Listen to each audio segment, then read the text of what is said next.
seconds. Okay, it says we're live, but there's always a 30-second delay. So let me just see. All right, we have 7 waiting, and it's still not live. Just mute it on the other side when it goes to YouTube. Still not live. I appreciate you guys coming and doing this for me. Thank you. Still not live. Okay. It's now live. Okay. Let's start. Hey guys. Hey everyone watching. Welcome to another Wednesday night live stream. Today my guests are 2 friends to the show, Noah Revoy and James Fox Higgins. Good evening, dear. Thanks for That was dead silence there for a second. I don't really know how to react to it. So before we go live, in keeping with my tradition that I've been doing lately, I want to start my streams with a Bible verse. This one is from Romans 6, verse 12 to 14. Let not sin reign in your mortal body to make you obey its passions. Do not present your members to sin as instruments for unrighteousness, but present yourselves to God as those who have been brought from death to life, and your members to God as instruments for righteousness. For sin will have no dominion over you, since you are not under law, but under grace. And then that's it. Okay. Amen. Amen. No, I think what we're going to discuss tonight is really important because it's relevant to what I just read, I felt. Absolutely. It's important. It's relevant to what you read. And we're facing unprecedented opportunities at the moment. And those opportunities are going to be seized upon by some group. Whether it's us or another group will depend on the makeup of the individuals in the group. I absolutely agree. Well, so we have basically, why is the right so broken? And we could easily do this about the left, but I actually think it's healthy to talk about things when we talk about the left all the time. That's what we tend to do, and it's going to be obsolete left and right soon anyway, I believe. So let's talk about why the right is broken. And we have 4 overall. Well, before we start, I wanted to point something out. I've mentioned many times, don't punch right, but this is not about punching right. This is we're not punching. We James and I, we are adult, mature men, which are very few in this group on the right. And it is our job to police our comments. As men who have made a success of our lives, it's our job to point out where our other people on the right need to improve. The left doesn't do this. The left has, instead of virtue spiral, the left vice spirals. Whoever can have the best and most insane vice, the most degeneracy wins. And on the right, we need to police our comments. We need to keep things clean. We need to help each other to improve. So this is not a matter of tearing down the right. This is a matter of helping to know where the right needs to improve and where we need to differentiate ourselves from the left. There's a reason why most people are normies. They don't see a difference between the right and the left.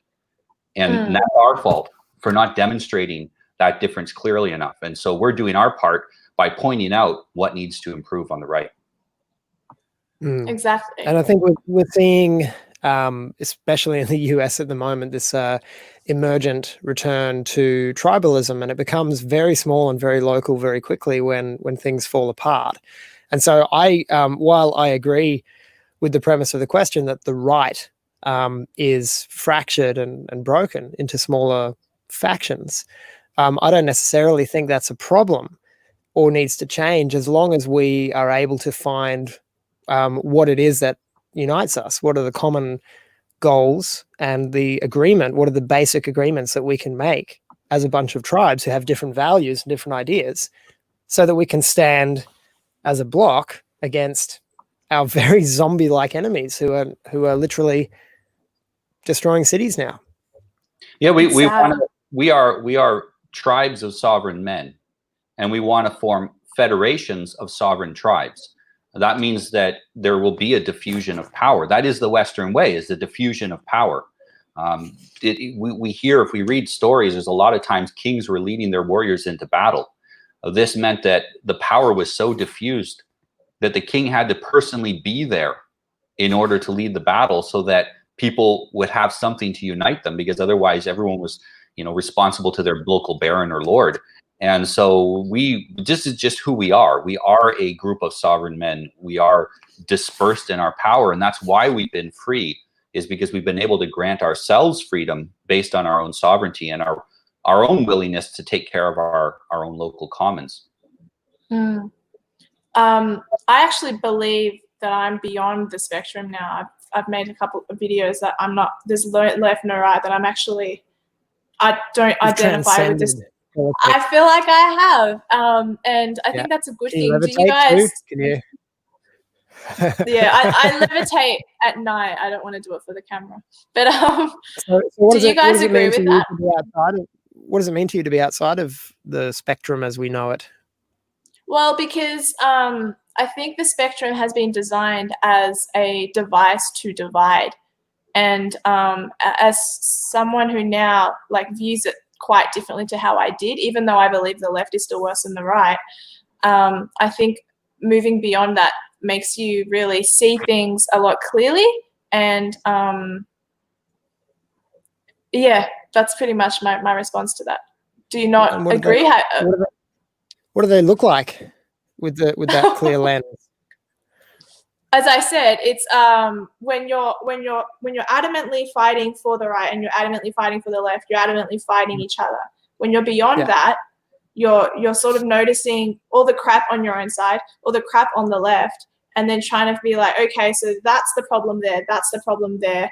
Now I see what it is. It's sort of like looking at the solar system. That's how the best way I can describe it. Yeah. So and I see how this relates to the scripture too, is that we're looking at the left as an entity. We're looking at the right as an entity, and it may be for certain causes and with certain broad stroke ideals that we share across the factions of the right. But the truth of it is, it's made up of many, many small members who have very different ideas. And so the left-right spectrum is a false dichotomy, but it's just a mental model to help us understand the differences in broad strokes. But you're absolutely right, Dia. It's not accurate enough. It's not refined enough. And you need to be able to look at a more microscopic resolution as well at the political situation of the world and of localities, local areas. You need to be able to look through a small lens to understand it with nuance and properly. And I think we need to understand too that we can't be loyal. It's impossible to be loyal. People say, "Oh, you're if you're not loyal to your group or whatever." We can't be loyal to a group of people we don't personally know. I agree. There's a reason tribes are roughly 150 people or less generally. When you get bigger than that, you can't know the people in your tribe, and cooperation becomes more difficult. It becomes based on rules, which is okay. But when you have those small groups, you have actual love as the primary motivator for taking care of each other. And this, we talk about love. You often just think of romantic love, but the reality is there's different kinds of loves. There's the romantic love.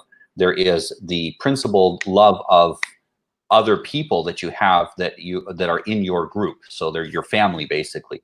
There is a kind of love that extends beyond that. It's the general principled treatment of other people, the reciprocity in the way that you treat other people. But that isn't the kind of affection that's necessary to bond people into a tribe. That's more like what the respect you might have for other allied tribes.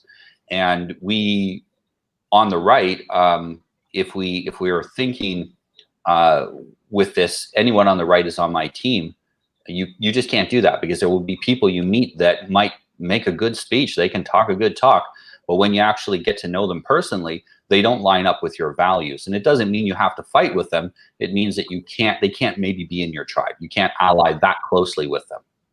And it's the ones who say the most loudly, "Don't punch right, don't punch right," who often make arse-hats of themselves, and they're just looking for a way to get out of responsibility for the embarrassment that they're bringing to themselves or to the movement.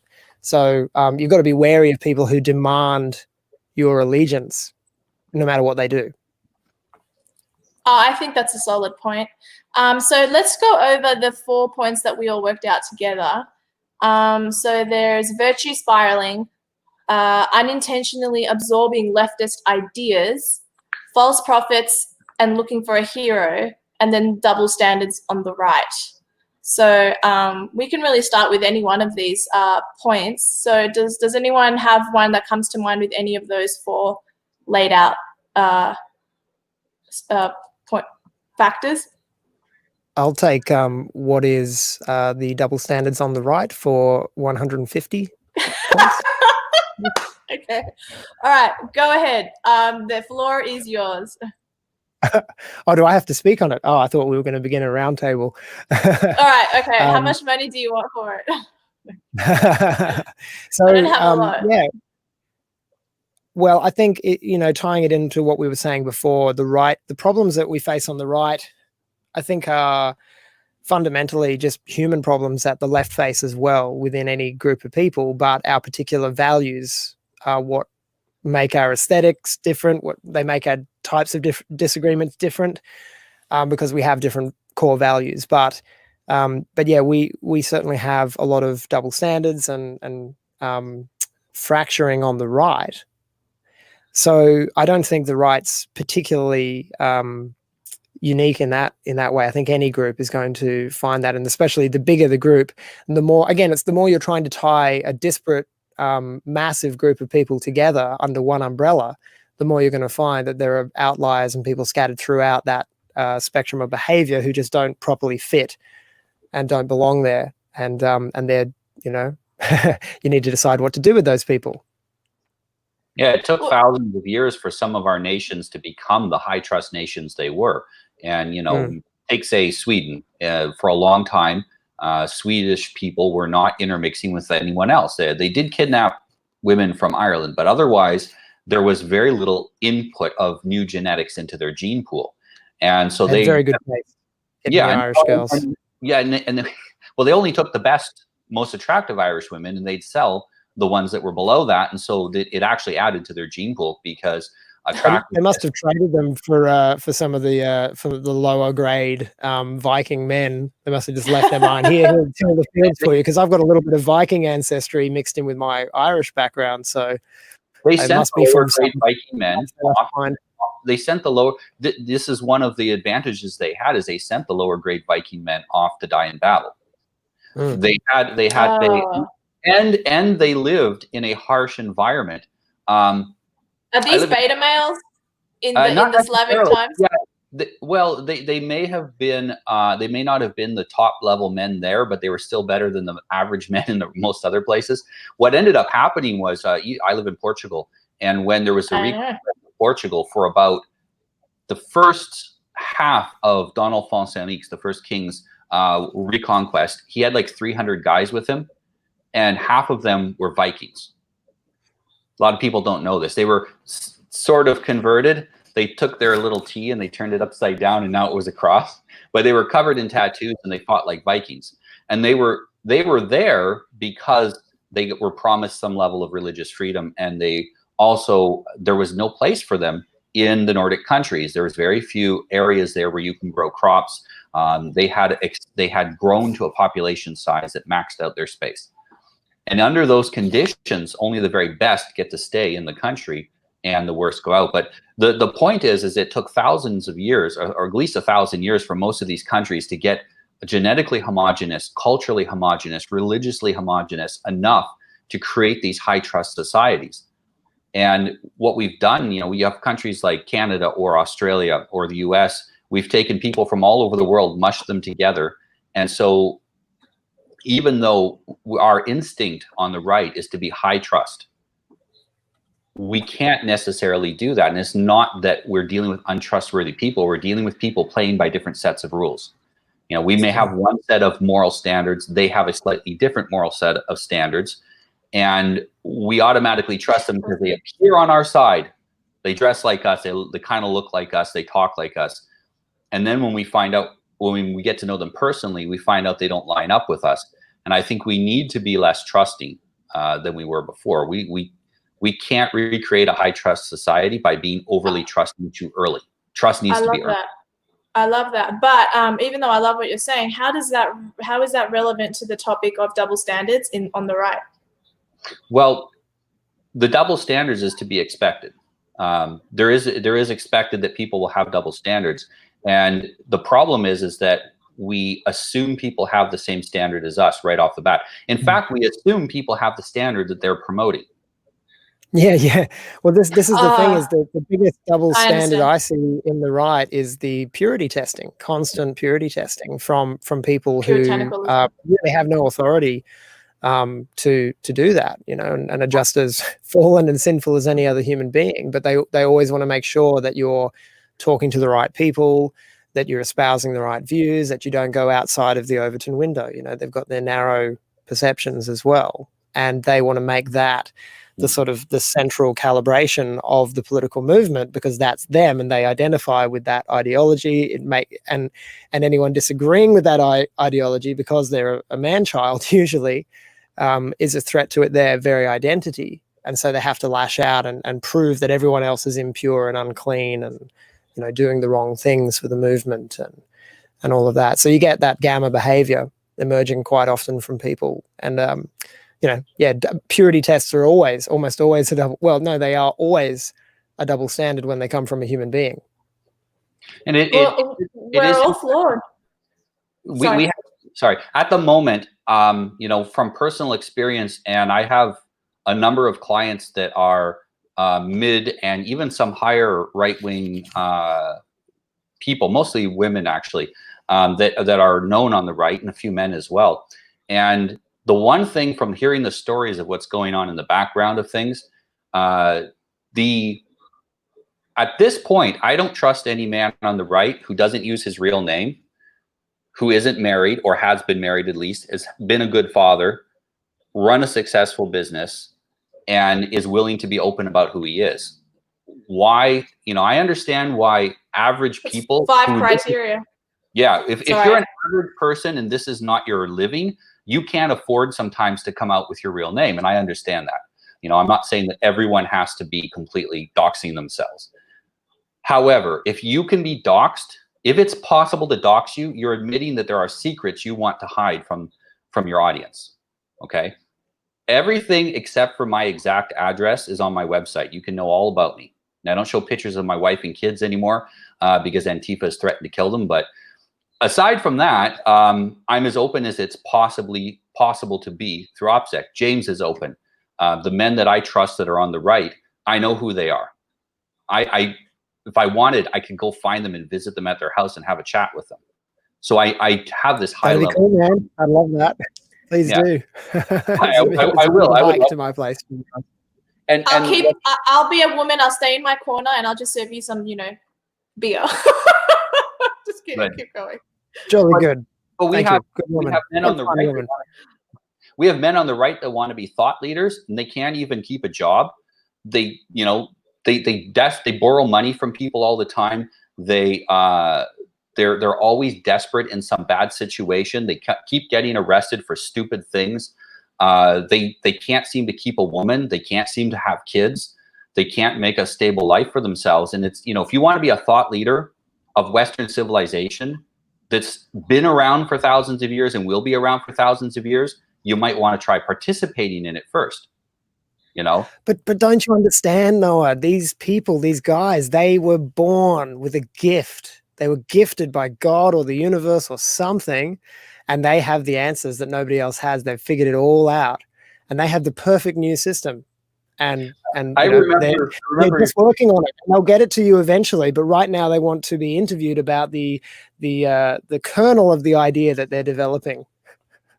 I remember years ago listening to Stefan Molyneux, and he said there's all these people on the left, they think they can run businesses better, and like, oh, you should pay your people more and do this and that. And he said, well, if you have all the answers, why don't you go start your own business and become rich, and then you can pay people whatever you want.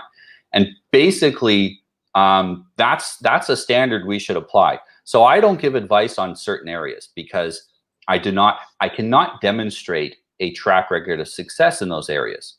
You know, there are other areas where I give advice in because I know what I'm talking about because I've made it work in my own life. And, you know, I'm not going to tell people how to raise their teenagers, for example. I don't have any teenagers. I've got little kids. I mean, I'll have teenagers eventually. Yeah, I'll have teenagers eventually. You know, I don't have any daughters. So I will give some advice on raising daughters because I did help take care of my cousins quite a bit, and they're all girls. But mostly, I give advice in the areas that I've been successful in. A lot of people on the right, if they were to give advice in areas they've been successful in, they wouldn't have anything to say. And this is not the problem of the people giving advice. Everyone has a right to put their hand up and say what they think they're going to say. It's our fault as an audience for giving them airtime. We need to be more selective in who we give airtime to. You know, especially right now, lots of people aren't working. Don't spend all your day watching people who you can't tell if they're applying what they're doing in their own life or not. You don't know if they're the kind of solid person that they're portraying themselves as, or if they are a fake. You don't know. Don't waste your time on those people. And that's the double standard, and that's where James mentioned the puritanicanism. That's where that collides. Yeah, completely. Yeah, because I don't think test tube situation.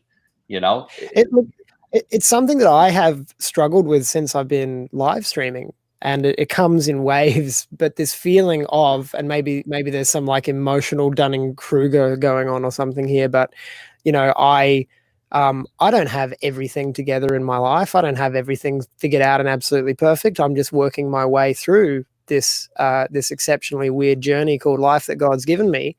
I have a family who I love, and I'm told by my family that I do a good job of being a husband and father.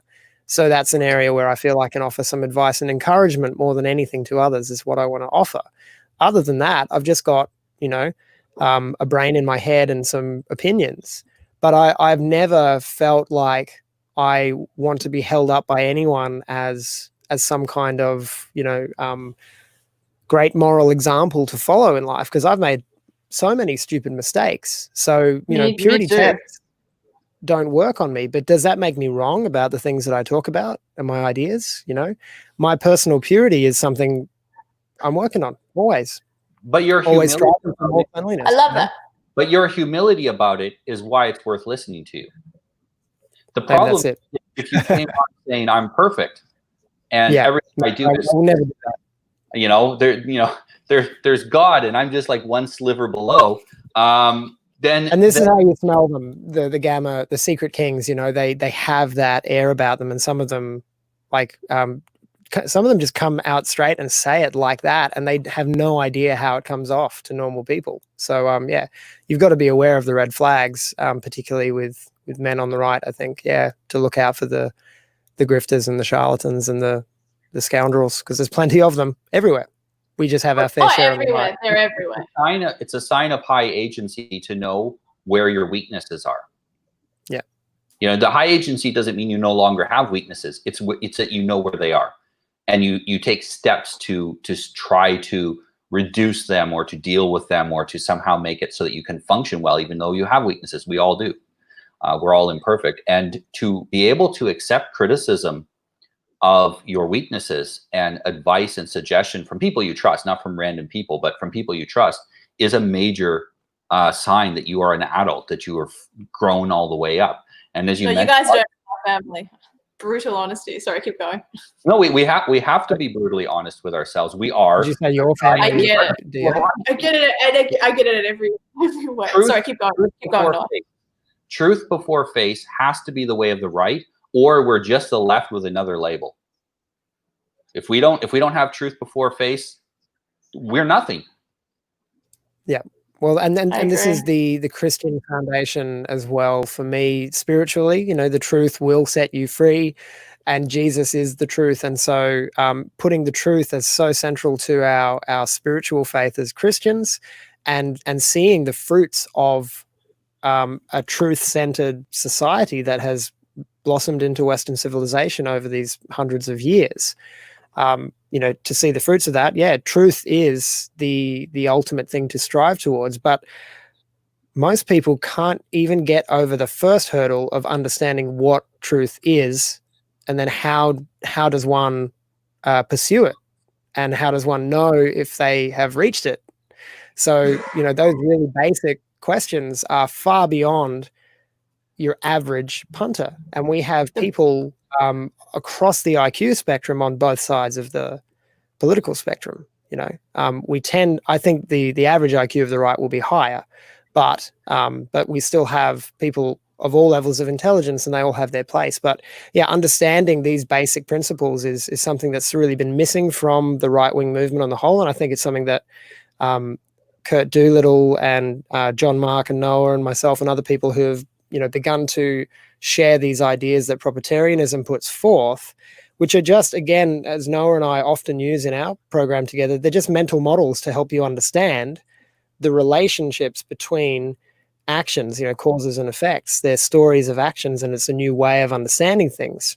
It's not new. It's just a more truthful, less cluttered. It's a cleaner way to understand the way that things work in the world. So, yeah, basically getting philosophy to the masses is still a major problem for the right wing. Is the short version of my rant. And a lot of this is an issue of humility. Yeah. You know, we all, you know, James, you're pretty disagreeable. I'm pretty disagreeable. Most people on the right are fairly disagreeable. No, I'm not. Yeah. How dare you say I'm disagreeable? I'm not disagreeable. You're more, you know. But we tend to be very disagreeable. And there's a problem that some disagreeable people have is that if the disagreeableness is driven by a demand for truth, or is the disagreeableness driven by your massive throbbing ego? Or your tiny shriveled ego that you wish was massive and throbbing. Yeah. And the question is, do you want to be I'm right, or do you want to be what is right? And this is really a question we have to ask ourselves. Someone mentioned that ego is the problem, and it's not how big your ego is. Okay, having agency is not just about knowing your weaknesses, it's about knowing your strengths. You can be very honest. I'm very intelligent. I'm really good at this. I'm really good at that. There's nothing wrong with that. You're an amazing musician. Nothing wrong with you saying to people, I'm a great musician. You don't have to be, you know, self-deprecating. Yeah, I've earned my stripes there. Absolutely. Exactly. You don't have to be self-deprecating about the things you're good at. That's not what humility is. Humility is about understanding your limits and not putting yourself essentially in the place of a god, putting yourself up here above your fellow man. That subject's coming up. Yeah. Yes, and the false prophets. And that is important, because if your ego is I want to be right, you cannot also have a dedication to truth, because at some point you and truth are going to collide, and if you always have to win, you're going to take a side that is wrong and that fails. And you'll see most ideologies fail because they take that wrong side. The left is failing because their entire premises are built on lies, and it's starting to collapse now. It took a while, but it's starting to collapse. Thank God it's crumbling. All right, should we move on? Because we seem to have accidentally, organically moved into false prophets, which is also one of our topics. Let me label it. Yeah. It's false prophets and looking for a hero was, I think, the way Noah Revoy put it. Yeah. Sorry, your name is Noah. I'll call you Noah Revoy. False prophets and false prophets. Okay, people put themselves up as a false prophet because they get profits from it. And that makes sense. Yeah. They put themselves up as a false prophet. They get money for it. You know, if you're a middling level university professor and you give interesting speeches and you are great at recycling other people's ideas, but you want to make more money, all you have to do is say something that's slightly controversial at your university, but which the rest of the world thinks is obvious. And suddenly you become famous and you can write a bunch of books and sell rugs for $2,000. Yeah, I know who you're digging at. Jesse, not Jesse. Who are you talking about? Jordan Peterson. That was such a dig. I have someone else who's a false prophet. Joel Osteen. Joel Osteen is a false prophet. Sorry. That guy. Yeah, that guy's a bad minister. There's a lot of false prophets. Mega church. What's amazing about false prophets is that everyone outside the cult recognizes it's a cult. Everyone in the cult doesn't recognize it because if they did, get it. The cult. And it's a pretty clear dichotomy between, you know, when I heard Jordan Peterson, I was like, the things he's saying, because it's the same things I've been hearing since I was a child. I paid to hear him. Yeah, I've got several books which basically say between I don't get it. Never said about Okay. the history of religion and European peoples and whatnot. And I'm like, the things he's saying are true. Yes, those things are true. I never thought They are true. he was something special. I was happy that someone was synthesizing these ideas and bringing them out to the public.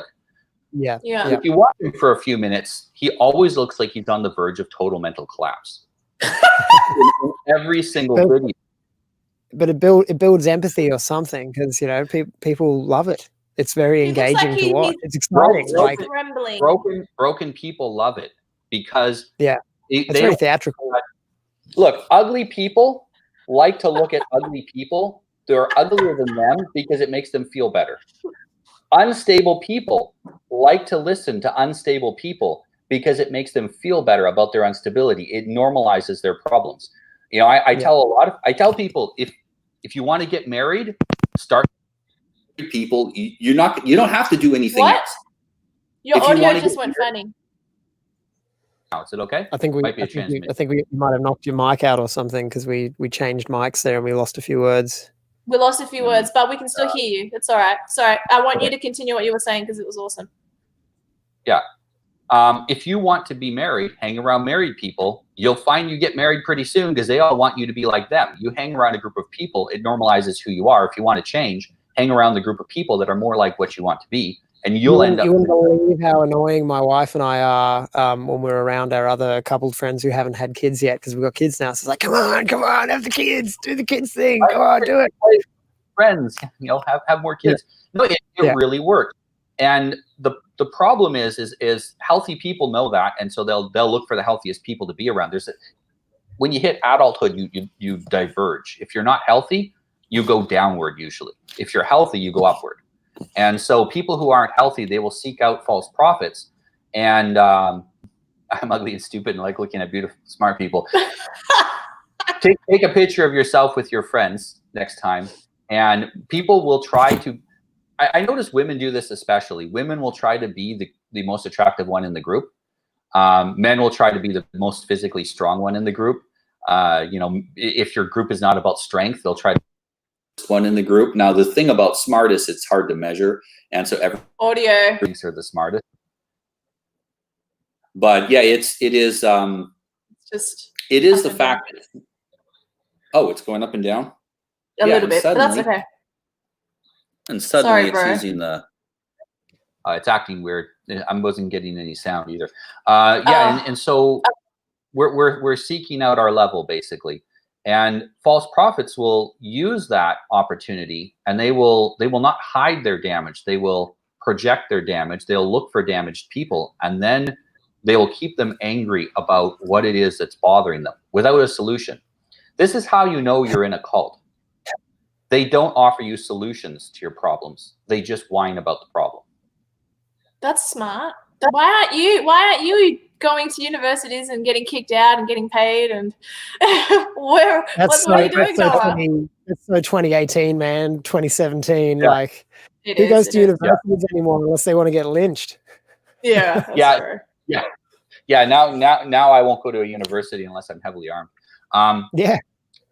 But that is what happens is they keep them unhappy. Look at how many, and I'm not going to use names specifically here. These people aren't really on the right or the left, but look how many people that are giving advice to men about how to deal with women focus on every negative aspect and hypergamy and all of this stuff to do with women, and they don't teach the men how to find a woman that they can trust, how to be a man that can find a woman they can trust.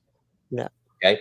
What's a man and what's a woman? Like, and how to keep that woman in a place where her mind is kept straight. You know, how to make sure that her friends are going to give her good advice as well and are going to influence her well. They don't talk about any of this.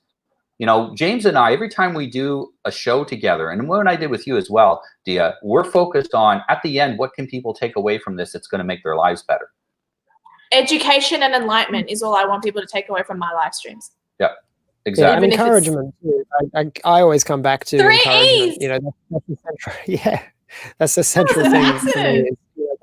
Because people really underestimate the importance of morale You know, there was this photo going around today of this young American Secret Service sniper walking through the park in DC, and he's got these massive arms and this massive sniper rifle, and he's a bit pretty, but he's tanked, you know, like he's dreamy kind of stuff. And it went around on Twitter, and one of the guys I was reading who commented on it said, you know, this guy's not really needed for what the actual threat is. So why is this picture going around? What's this guy for? Why do people care about this guy? But it's morale. You know, it's optics. It's having a feeling of hope and something that is worth fighting for.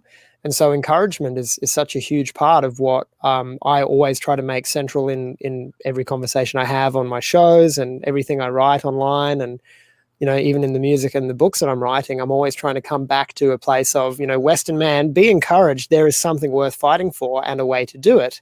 There are solutions. You just have to find them and implement them. And do it smiling. You know, war is coming. Face it smiling. This is a great adventure. So to you know, try to help the men of the West feel positive about the opportunities that are ahead in this chaos that is going to get worse and spread more. But this is great. What a time to be alive. You know, there's way too much pessimism on the right. Way too much defeatism. Way too much. But I've got like Charlie Kirk today having a massive rant about the statistics. Again, statistics. That's so like 1998. Nobody gives a damn about truth. You know, free sneakers don't care about your feelings, Chuckles, or your facts. You know, so it's pointless. We can change to prove that you're right, yeah. Being on the right to the left. Now it's war. There's a battle on. So be realistic about who you're talking to, and be encouraged that, you know, there's adventure ahead. And we can change statistics overnight. We just need enough angry men and fire. We you know, part of what they show that guy is this it's changing the perception of men and women towards men using violence in their own defense and the defense of the commons.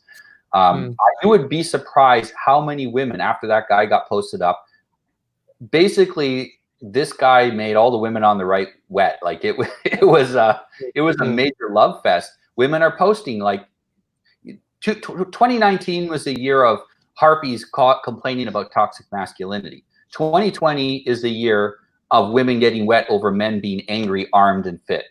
Yes. What a time to be alive. Yeah, this is, nobody's talking about toxic masculinity. Everybody wants some of that. You know, disappeared. Yeah, and I think last year that masculinity was in for a major bull run. You know, we're seeing the value of masculinity skyrocket. Somebody said in the comments that there's way too much, you know, conspiracy pessimism or something along those lines, and conspiracy nihilism. And, you know, this is the other false prophet that people tend to look to on the right that I've been delving into a bit more. that was a significant hiccup. That was. I hope there's not more of those, because they're a real curse when they get started. I get one an hour of those. Oh, okay, good. Yeah, when they start for me, you'll get one every 20 seconds for a good 10 minutes. It's a nightmare. I go a little bit insane every time I get the hiccups. It's just like, it's like a demon possesses me. Anyway, the false prophet that people can look to on the right is in the conspiracy stuff. So there's this sort of conspiracy nihilism, the black pill route, which is very dangerous and not something that Noah or I promote. But then there's also the QAnon conspiracy hope pill, where all of your hope is invested in this amazing veiled plan that JFK Jr. JFK Jr. is still alive. He's been in hiding all this time. He's Donald Trump's best friend. Donald Trump never wanted to be president. He did it for his buddy JFK Jr. because they're here to clean out the elite pedophile lizard people rings. Time travel may be involved, I have heard, from some of the investigations I've done. And yeah, you know, there's a lot of little facts and a lot of little coincidences and convergences within the QAnon conspiracy sphere that are really compelling. And there's a lot of truth in it, and a lot of morale gained from it. It's a very positive movement, but the danger is it puts all its hope in Trump unveiling something at the last minute. This Deus Ex Machina, that there's going to be this Superman act like the unveiling of JFK Jr. or Donald Trump suddenly doing some amazing legal wizardry and fixing everything and draining the swamp right at the last second before he loses the next election, like whatever. So I find that a very interesting movement to watch, and I really like the optimism of that movement. But yeah, putting all your eggs in that basket is going to lead to a lot of heartbreak, I think, if it doesn't work out, which is likely to not, in my opinion. No one's going to save you. The government's not going to save you. Your nation isn't going to save you.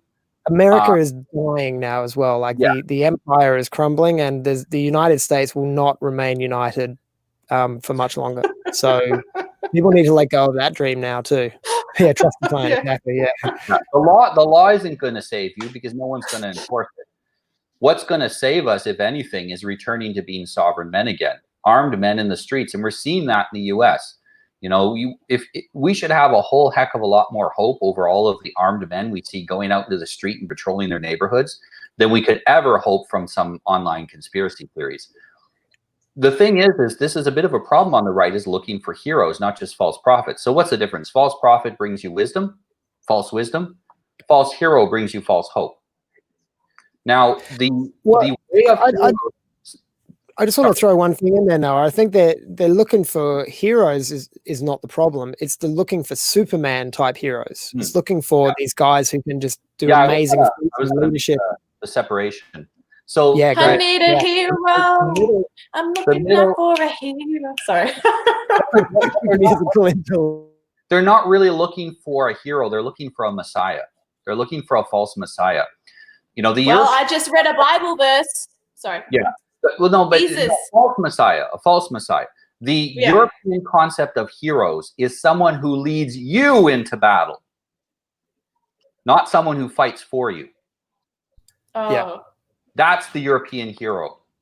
Yeah. And it's the one as well that miraculously gives you victory with no effort on your part. It's lazy, spineless children that look for a false messiah to save them because they're too lazy and they don't want to take any risk, and they're too afraid and they're too cowardly to take some sort of a chance on their own.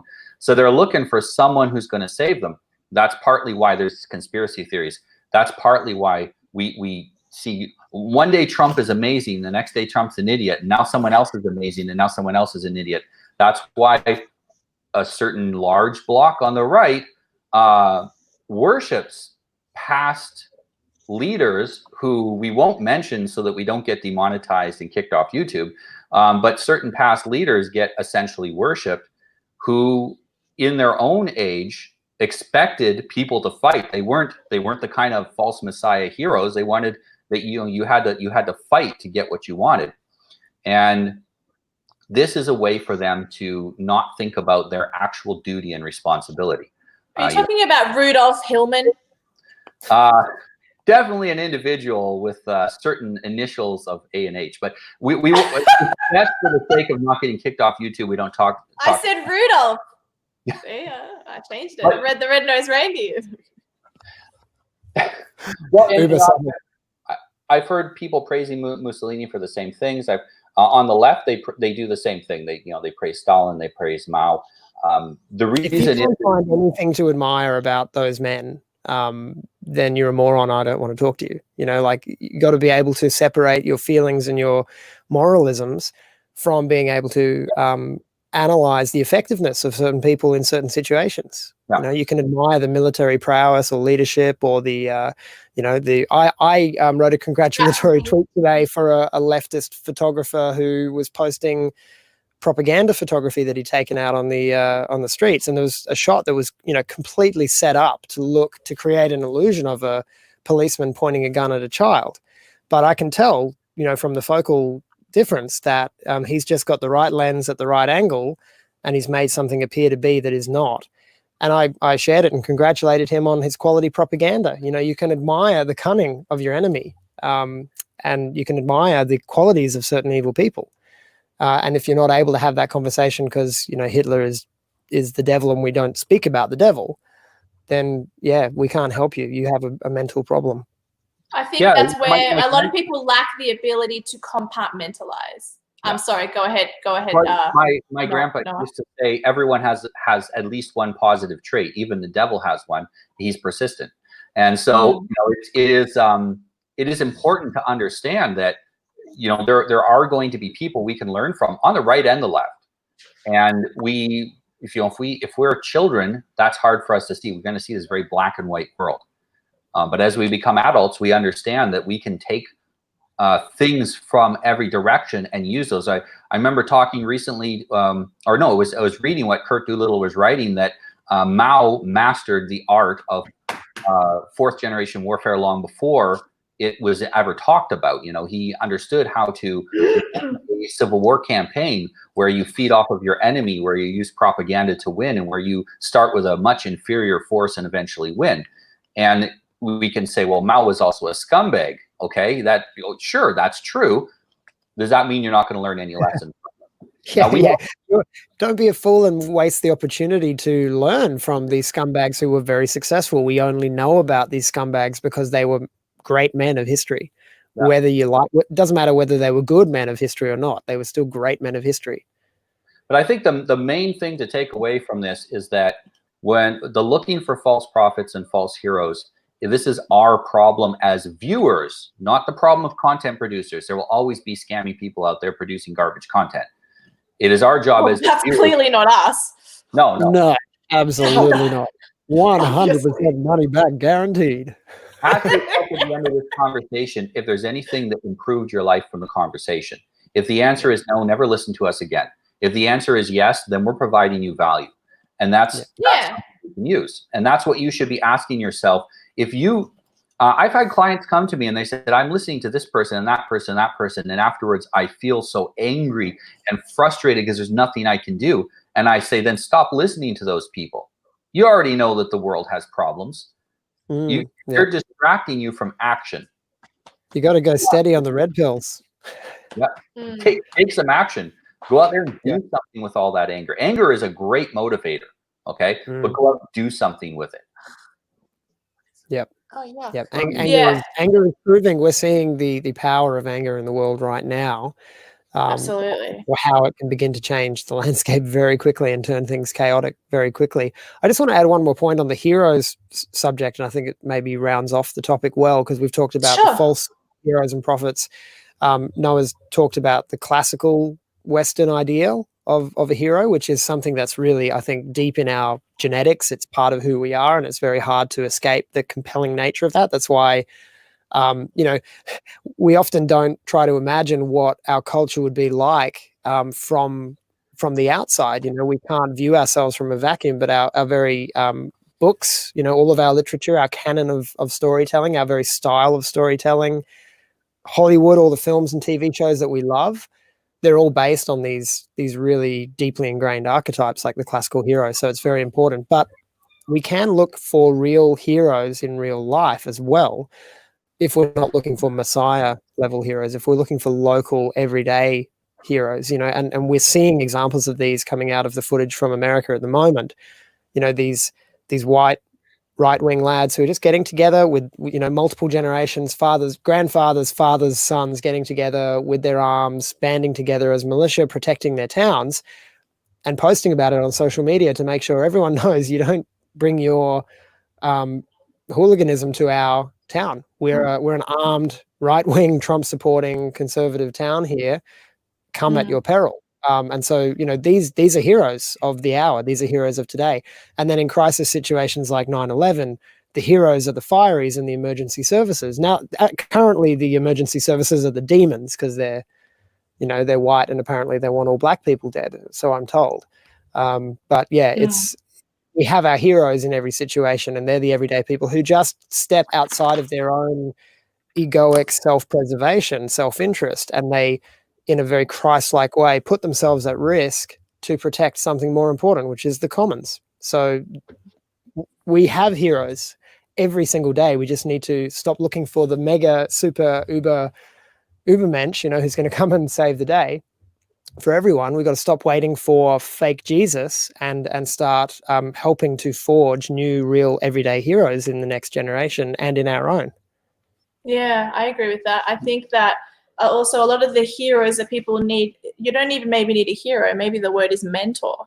Like maybe you just need someone to mentor you who can make you a that's another role. I mean, when you're in danger, you need a hero, and few people face that situation. But there are people who, you know, will never forget the men and women who've saved their lives because they've been heroic. But absolutely, most people do just need everyday guidance. Yeah, just a mentor kind of figure, people to guide them or coach them through the difficult situations, and that ought to be a mother or a father or both for certain areas. You know, that's the ideal, is to have parents and grandparents, have elders in your own family that you can look to. But, you know, the reason why Noah does what he does and I do what I do is because there's a real market demand for male leadership, because fathers have been absent from the young, you know, our generation of many fathers have left their families or have been removed from their families through the legal system.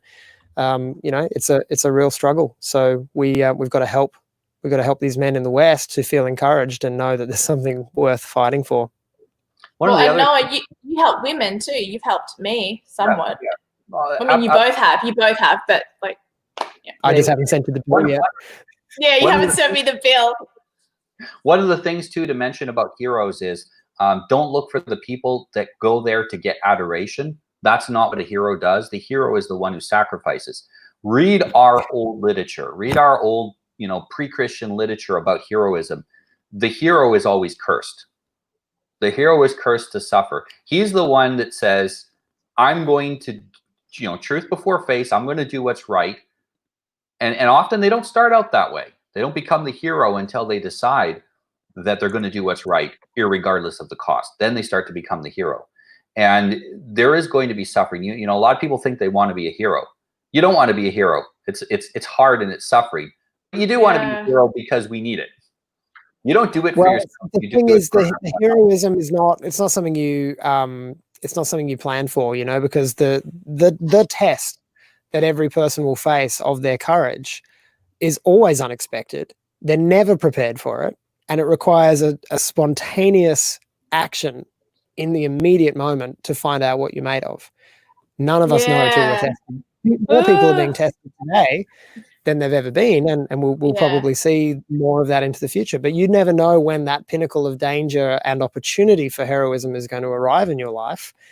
There are some things you can do to improve your chances, like be fit, be clean of spirit and mind, you know, be clear, be able to disseminate ideas and to see the truth, all of these things, be able to master your hiccups so that they don't interrupt other people's rants. You know, these are really important qualities to develop. Yeah. Tickle in the lung. It's like a little mouth hiccuping. I don't know why. I'm just a broken person on many levels. We're going to cure those hiccups. You're not broken. You're bruised. I think that's a better way to put it. Yeah, but I'm a very flawed person. I make a lot of mistakes. But are we done with this? It's almost like you're mean. I mean, it's all. Yeah. I'm getting there. God willing. Are we done with this topic? Should we move? Yeah. Yep. Okay, so the next topic is virtue spiraling, I think was how Noah put it. Virtue spiraling. You didn't say signaling. You purposely said, let's talk about virtue spiraling. So do you want to start us off on that one? What does the right do in terms of virtue spiraling? You know, we'll have someone take a stand on something. And this is a common problem amongst people in general who have standards, is that these are my standards. Anyone who's a good example, financially, it's easy to see. Financially, I earn this much money. Anyone who earns more than me is materialistic and egocentric, and they're wasting their time on focusing on money. Anyone who earns less than me is lazy and shiftless and isn't doing enough work. And so what ends up happening is you have the guy that's here, then the guy comes over here and he says, oh, you're not doing good enough and you need to go here. And you'll see these people each chipping in how, you know, their problem, their solution, their thing, their way of doing things is one step better than yours. And it's this spiral not to actually solve problems, but to show puritanicalism again. It's one-upmanship. It's from the playground that physically grew up and didn't mentally grow up, and they think they need to top each other.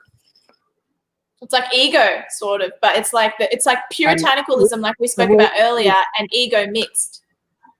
What were you going to say, James? Probably the most pronounced example of this attitude that I've ever seen has emerged in the last week in America, when you start to see, like one example was footage I saw today of a young black woman who was just ranting in the faces of these 5 or 6 soldiers, National Guard soldiers, and just morally berating them, just lecturing them, and demanding that they march with them in solidarity and that they take the knee. And unfortunately, these soldiers, kneeled and pledged their allegiance before, which I thought was really weak, especially since this sassy little BITCH has the audacity to stand there waving her fingers in the soldier's face and lecturing him about his attitudes. She doesn't know him. She's never met him. He's just trying to protect his country from chaos. But yeah, this virtue spiraling, they get so indoctrinated with this idea of utopian moral perfection, all of it based on a foundation of sand, because it has no God in the equation. It's completely atheistic. But they're indoctrinated into this thinking from university for years and years and years, and it just gets more and more intense. They're taught to compete with each other on virtue. They're taught to dox each other and out each other and shame each other and turn on each other for failure to reach that standard. And then when they go out in the world, they've just finished uni, or maybe they haven't even yet, they think they have the authority, the moral authority, to stand in front of soldiers and lecture them. And unfortunately, it turns out they do, because the guys kneeled. They won that particular little battle. This is what needs to change: is we need to stop conceding ground to these spoilt children who have no idea about the world, no idea about history. They're just complete sponges of this toxic globalist Zionist ideology that's been pumped into their heads from birth. They are NPCs. They're slaves. It's almost not even worth seeing them as human in the moment of the argument, because it's not worth trying to reason with them. I'm not saying that needs to go to the point of initiating violence against them, but they seem more than happy to initiate violence. And so reciprocity demands they're met with smaller violence. They're thralls. Noah, how dare you interrupt him? Sorry, keep going. They're thralls. They're not sovereign and free people. They're thralls. They're an underclass that needs to be ruled, that cannot rule themselves. And these people come from all races. Some races have a higher proportion of people at that state than others, but they are in all backgrounds, and they're people that they cannot run themselves. All they can do is demand you take action on their benefit. And you will see that on the right. A lot of the virtue spiraling on the right is a demand that you take an certain action. So you should is almost always part of a they've escalated beyond you should now. It's like, we demand, you must. You must. We demand. And this is how you know you're in a virtue spiral, is someone is trying to tell you this, what you need to do. If the person has a good solution to a problem, let them go and act it themselves. If their solution requires you to do something, it's not a solution. They're just lumping burdens onto you. And this is a problem in the right, when we start thinking that our way of solving problems is the only way, and we must force everyone else to follow our way. What works for me, there is a huge overlap to other people, but there will always be some things that don't. I have some clients that are outliers, where I say to 99% of women, get married as young as you can and have as many kids as you can. Yes, I wish I had known you back then. But there are women, I know women who, knowing them well, I do not encourage them to have children. Maybe they're shit mothers. They understand that they wouldn't, for one reason or another, they wouldn't make good mothers. There are men who should not get married, and I do not encourage them to do that. What works for the vast majority of us won't work for everyone, and we get into these virtue spirals where I did not right now. Yeah, the for example, the people that are denouncing their whiteness shouldn't be reproducing. Your ancestors will hate your guts, and your children will hate your guts. You will be you will be a wasted. You have no right if you hate your own race. You have no right to reproduce. Why would you bring a child into the world that you're going to hate? It's absurd. It's like Clementine Ford having a son. She probably treats her son like garbage, being the strong feminist that she is. But can you imagine, even if she treated him well, he is a man, and she is disrespectful of masculinity itself. Well, he will be a man. She's vile. Of masculinity itself, which sends a subliminal message to him that he should not develop masculinity. So he will be a defective man. He can't. She's on a mission to get the average Australian man to hate himself. So her son is certainly going to imbibe some of that growing up around that attitude. She has a makeup line. What she doesn't makeup line coming out. What she doesn't realize is all it will do is bifurcate men. There will be the men that are there's always a kind of spectrum of masculinity. Some men are more masculine than others. Some aren't simply capable of being, not everybody's going to be an alpha. It's just the way it is. It's top of the pyramid. It's a very small group. A lot are bravos that are very productive, very important members of society, and deltas and whatnot. But what will happen is she will bifurcate men. And there will be the men who decide to reject their masculinity. They will become obsolete. As they reject their masculinity, they stop being dangerous. They stop being important. And then there will be the men that go towards the side of masculinity. And there's going to be a certain point where these men look around at each other and go, we could run this place, and there's nobody that could stop us. And all then the fun begins. and then they're going to understand what's going on. And these people who have been working against the interests of masculinity are going to end up with a level of patriarchy that they couldn't have imagined. It's going to make that what is that novel? That one where they wear little red coats. It's going to make that the Iron Lady, something about women who can't produce. And yeah, so, the Margaret Atwood thing. The It's going to make that look like a nice time, And they don't understand that attacking something that's fundamental to us as human beings will cause us to react aggressively. Yeah. There are men who will not give up their masculinity. We will not bend down. We will not bend over. And once there's that bifurcation, there's no massive men in the middle to stop us. And hey, we can rule however we want at that point. Hopefully we'll be benevolent, but there's going to be a lot of men that are going to be sick of this and aren't going to want to be benevolent. This is part of the reason why James and I talk to men, is to help them to understand their own power, but also to understand that when it's time to act, how do we act? How do we behave? Yeah. And that's a distinct difference that we're seeing between the left and the right. Again, the most amazing case in point is the riots in America right now. It's just there's so much. It's such an amazing glimpse into a war zone that's scattered throughout the whole country.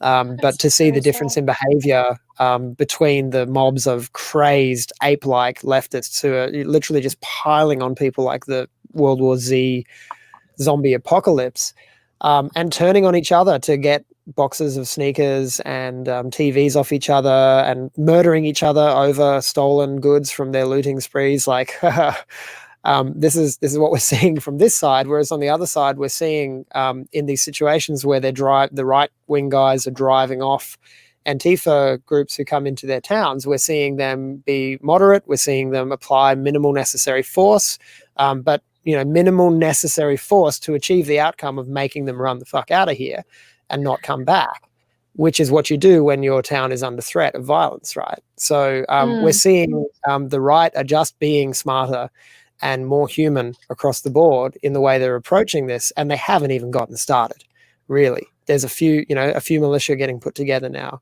People are coming out to make sure that the streets are safe in the towns where that can be done. Plenty of big cities, these blue cities, are lost. The police have given up. They can't manage it. They're just going to get torn apart. But these towns can protect themselves, and then over time, I think these men of the West and their women and their children are all going to look at each other and go, hey, we're actually doing pretty okay on our own. Let's keep this going. Let's keep protecting our town in this way, and let's become really, really suspicious of any outsiders. What exactly are we paying our state tax for again? If we're not yeah, especially those guys who say they're agents of the state. Let's look a bit more suspiciously at those guys too. So yeah, this is how the over time the advantage of that commitment to truth, that commitment to morality as we understand it in a Christian framework, which is very, very foreign to the other side. All of these things prove to be advantages over time because they keep our ranks stronger and they keep the men of the right, working together and having that dimension of love that Noah was talking about before, that brotherhood and camaraderie that you don't get with the dindu next to you who's looting the Target store to get new sneakers. There's no brotherhood or camaraderie there. You're piling over each other for the free spoils like a parasite.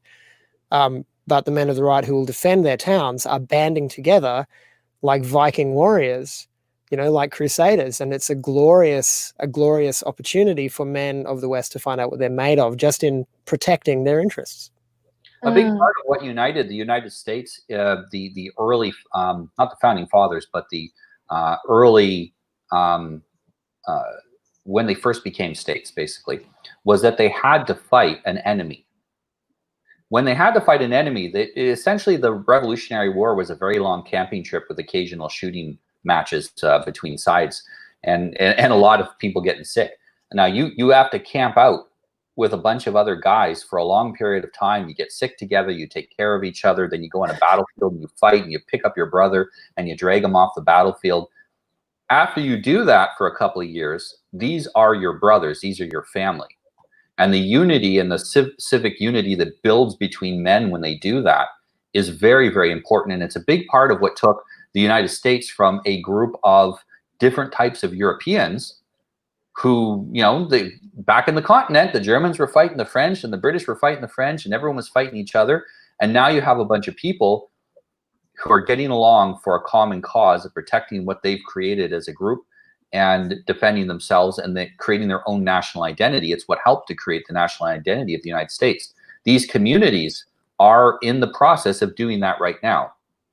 You stand beside someone armed, ready to kill, ready to be killed, that becomes your brother. And this is what's going to happen in these small communities. They're going to be so tight. You think you're going to go in and disarm them. I think at some point the police will, there's going to be a point where Antifa is going to test one of these small villages and it's going to be a massacre. And there'll be no doubt an attempt to arrest the people involved. I would not want to be one of the FBI or whatever that's having to look for those people in that community. You're going to have as much chance coming out of that as Antifa had. Because their loyalty will shift. They'll no longer be loyal to the state, to the government, to law enforcement. They're going to be loyal to each other. And so people will then rely upon their own, the protection of their own immediate community, and the agents of the state will either escalate, which they can only do to a certain point. They can only do in so many places at once, and this is the trouble of the rapid sort of cascade of flashpoints that's happened in such a short time. The state just can't keep up with it. They're going to have to choose their battles. And so where they have to walk away from the battle, then it comes down to the tribes, and how are the tribes either going to unionize and cooperate because they have common interest, even if they have their differences, or are they going to begin warring? And I've been seeing reports coming out of Chicago that basically the Mexicans have taken this as an opportunity, or this is what people in the black community are saying, that the Mexicans have taken this whole event as an opportunity to just start slaying black people that they see on site. So there's a race war now beginning between the subgroups of immigrants, essentially, in America. And that is going to, that's going to happen more and more. The tribes are going to break down further. So it behooves us on the right to observe this while we are, relatively safe and bunkering down, and things aren't affecting us immediately, so we don't have Diversity is our strength. For those of us who can observe and learn from it, let's make sure that we're working on strengthening our relationships with our neighbors, making sure that we understand where the tribal lines are in our broader community. Who is allied with who? You know, you've got to play that social game to a degree of understanding and mapping out your community, being involved in it, and letting the community know that you're a useful participant in it. And then you've got real protection. You know, you've got alliance and hopefully in time brotherhood with actual physical neighbors who can help you. So this is, if you haven't been investing already in your neighborhood, it doesn't matter where you are in the Western world now. Now is the time to do it.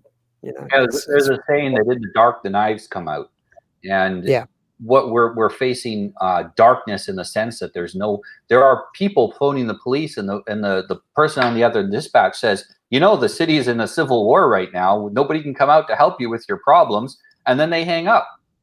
Deal with it.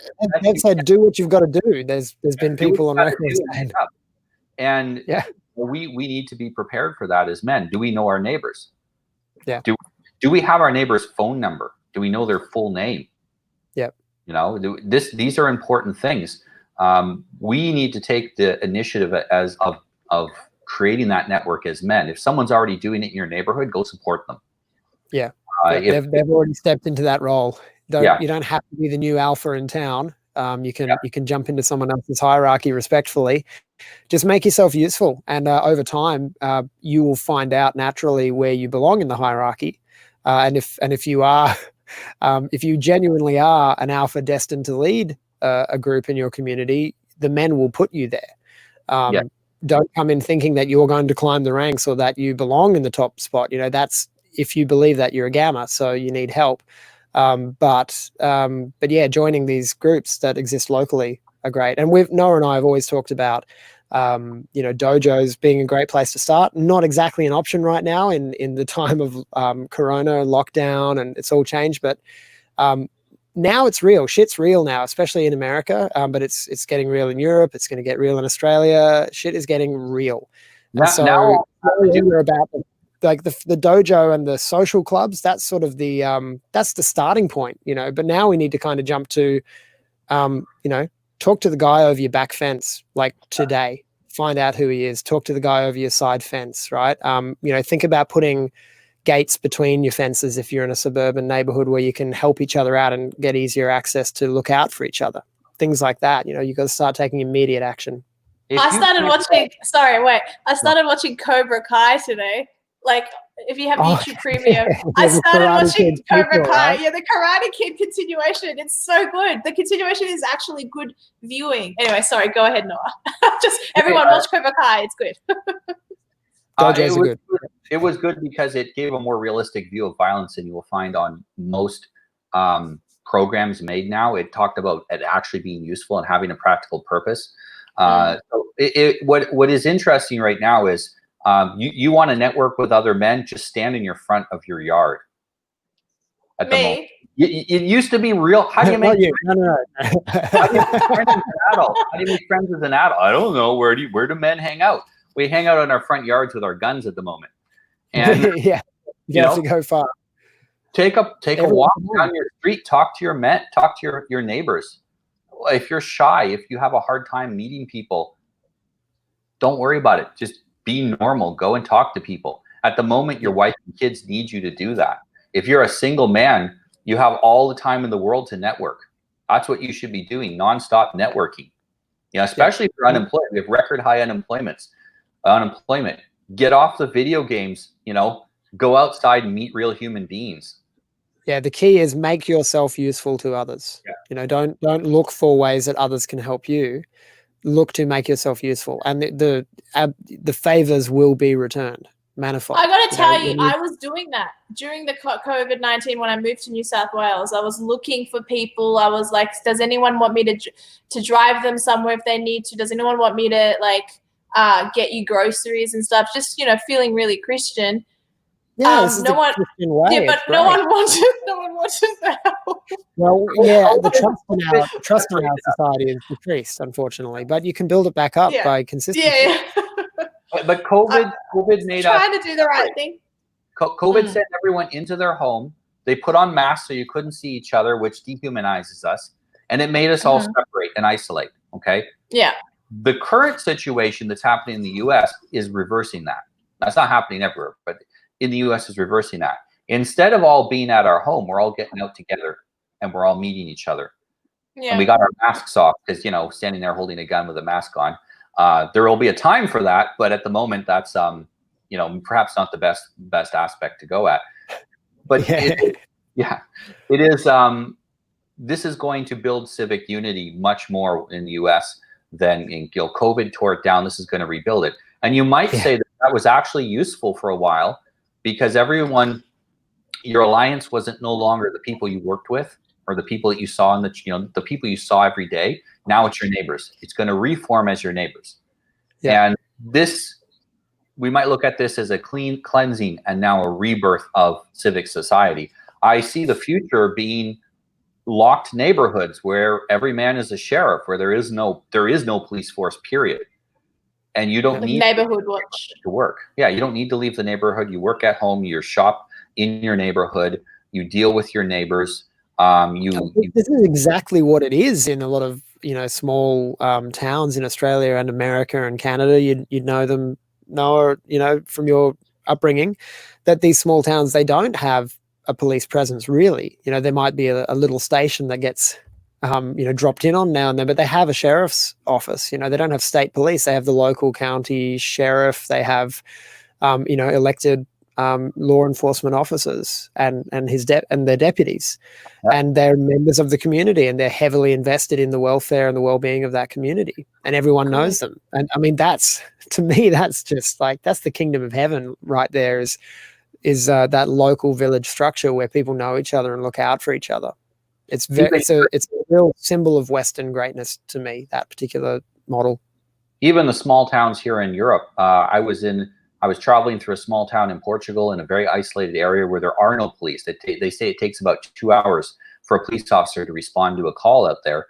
And I ran into a posse of about 150 men armed with shotguns. It was every man in the village, basically, armed with shotguns. They were looking for someone that had robbed and beaten a local store owner, and it was not someone from the village. It was, I used to be a lot blonder when I was younger, and it was someone that was very blonde and blue eyes. And so I was blonde and blue eyes. So, and I was the only blonde and blue-eyed person around. So I got pulled out of my car, and they took a look at me, and they checked my passport, and they held me until witnesses came and identified that I was not the guy they were looking for. And then they let me go. That would have been a fun experience. And if I was the guy they were looking for, they would have shot me and put me in a hole. Yeah, I'm glad they presumed innocence until they'd gathered the evidence. I'm glad they had the sort of the moral fortitude of, you know, Westerners, and not the insanity, the insane mob-like behavior of these self-appointed judges that we're seeing in the streets of American cities at the moment. Yeah, and remember, this is a poor rural village. These are not wealthy people. This is the equivalent of the Appalachians, but for Portugal. These are people who don't have easy lives either. They're poorer than your average inner city black person, for sure, here in Portugal. They're probably living on what those people get from welfare in a month. They're probably living on what a black in America would get 1 week. They're living on a whole month on that here in Portugal in the rural areas. So it's these are people that are truly underprivileged, and they still show that level of self-control and willingness for some due process. You know, they did their own due process in this case. And, you know, they knew, the guys that were holding me after a few minutes of observing me knew I wasn't the guy they were looking for, but they had a process. Witnesses have to identify me before you let go. You let the wrong guy go, the rest of the neighbors are going to hold you accountable. You're useless. We can't trust you anymore. And so they had a process. They followed their process, and everything went fine, and off I went. This is what we need all across the Western world. We need local levels of law enforcement, local levels of power. These are sovereign people. These are people that can't be made to bend their knee. And we need to see more of that. I do want to go back to one thing as we were talking about virtue spiraling. And I think one of the important things that we've all talked about in the past is disavowing. And a big part of the virtue spiraling is disavowing. Disavowals are for fake people. Yeah, I have heard everybody's been disavowed. No one has not been disavowed by somebody, because there's always somebody out there that doesn't like you. Milo has been disavowed a few times by different people. If you haven't been disavowed, then you're utterly useless. Yeah, to, you've never said anything controversial. Yeah, we you know, you're not worth listening to. but if you issue disavowals, you're also useless. Yeah, yeah. Disavowing is how the useless people let the smart people know that you have something worth listening to. What if it's genuine? What if it's genuine for some? What if that group? What if whoever is disavowing genuinely has a moral issue for whatever the other individual represents or is? Can't it be a genuine thing?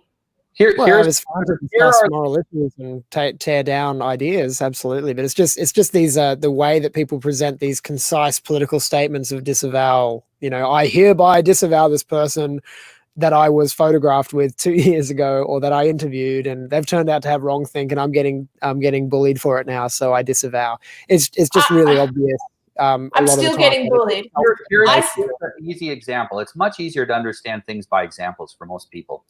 So imagine that we find out somebody on the right is a pedophile. Like if you're on the left, that you get a university job then. But if you're on the right, usually we will treat that person like the scum that they are. Okay. If you have interviewed that person in the past, you don't have to disavow them. Just because you interviewed them doesn't mean you agree with what they did. You know. And if people assume that you're also a pedophile because you interviewed a person who nobody knew was a pedophile 5 years ago or whatever, then that means there's probably some other reason they're thinking you're a pedophile as well. So, you know, you don't need to disavow people. You need to be very clear about what your standards are for behavior. And if you interview someone who doesn't line all the way up with you, then, you know, I've recommended people read The Way of Men by Jack Donovan. And every time I do that, I get a whole bunch of people come out, but Jack Donovan's not a Christian, and he's and he's gay, and this and that and the other thing. And I'm like, none of that has anything to do with the quality of the book that he's written. Yeah. You know? Yeah, I'm not going and engaging in those acts. I'm not going to disavow him for that. You know, we line up enough on our understanding of masculinity that I feel comfortable recommending that book, and the book is full of a lot of very important and true points. Douglas Murray, is it, who wrote the Strange Death of Europe, and his more recent book, The Madness of Crowds, which I'm reading at the moment. I'm most of the way through. He's gay, I think, and I don't think he's Christian, but it's one of the absolute best must-read books, The Madness of Crowds, to take you on a journey down memory lane of the last kind of 4 or 5 years of political upheaval in the West. It's brilliant. He's absolutely spot on, and his views on the gay community and gay behavior, you know, are very aligned with my own views. So it's it's this genetic fallacy of like, if the person, it's the purity test again. If the person delivering the ideas is not good enough for you by whatever metric, then you throw their ideas out. That's moronic. That's, you know, rhetorical insanity. It's not dialectical truth seeking. And I just wanted to say something. Go ahead. Sorry. I still get bullied today for my interview that I did ages ago with a fake person named Hogatha. I got a week ago, I looked at my inbox on Facebook, and I still get people saying, F you, you disgusting piece of shit. How dare you treat Hogatha that way? And then when I say something like, oh, actually, it was a parody, Hogatha's not a real person, I was acting, I'm not actually that mean, they just block me because then they're embarrassed. How dare you, you piece of shit, you lied to us. Hey, you play with fire, you're going to get burnt, dear.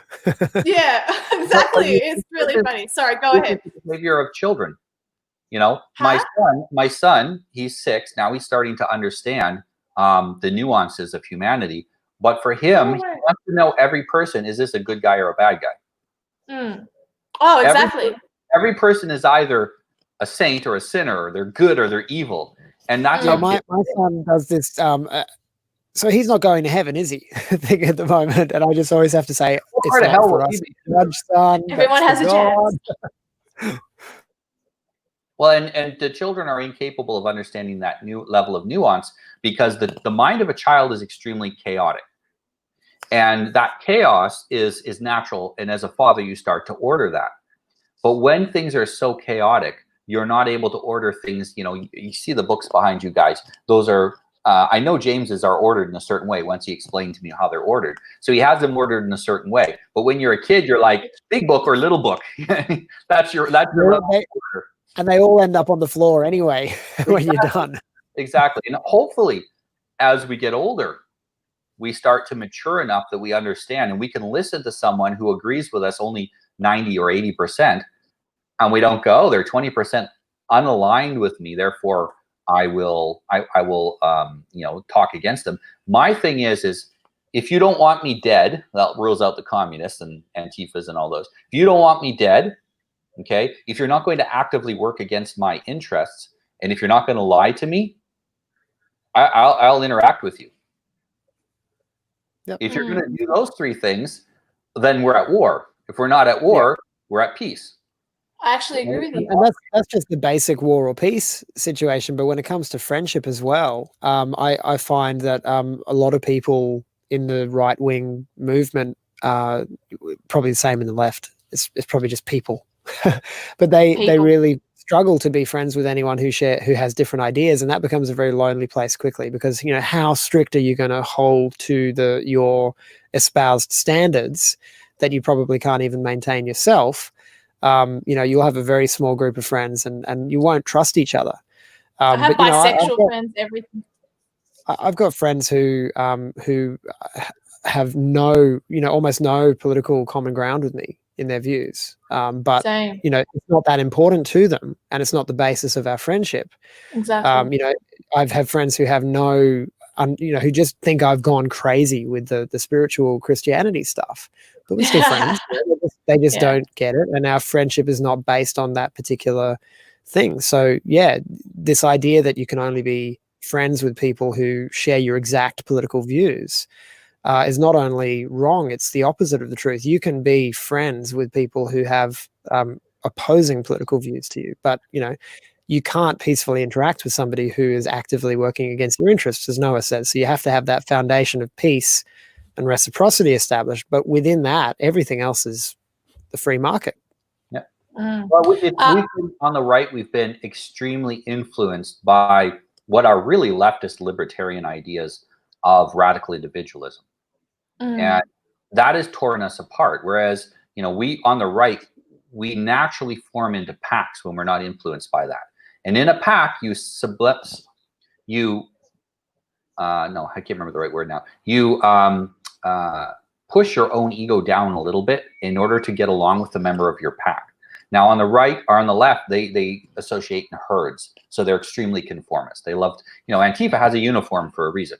They like to all look alike. They like to act alike. They're extremely well organized because they all follow.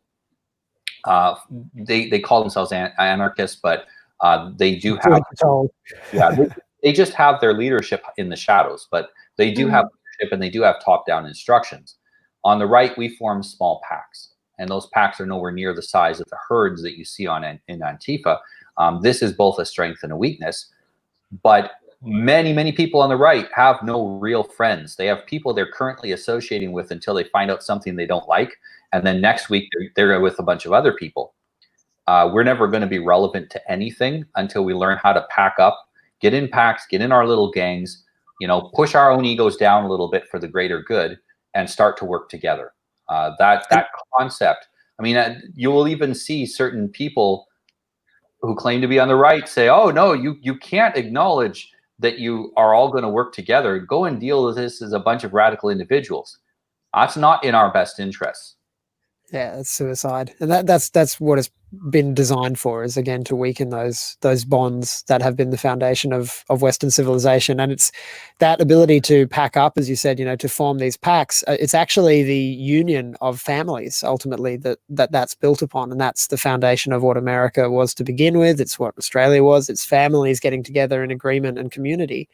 And so somebody said before in the comments, I can't remember who, something along the lines of they wouldn't follow into battle any man who wasn't a father or raised by his father.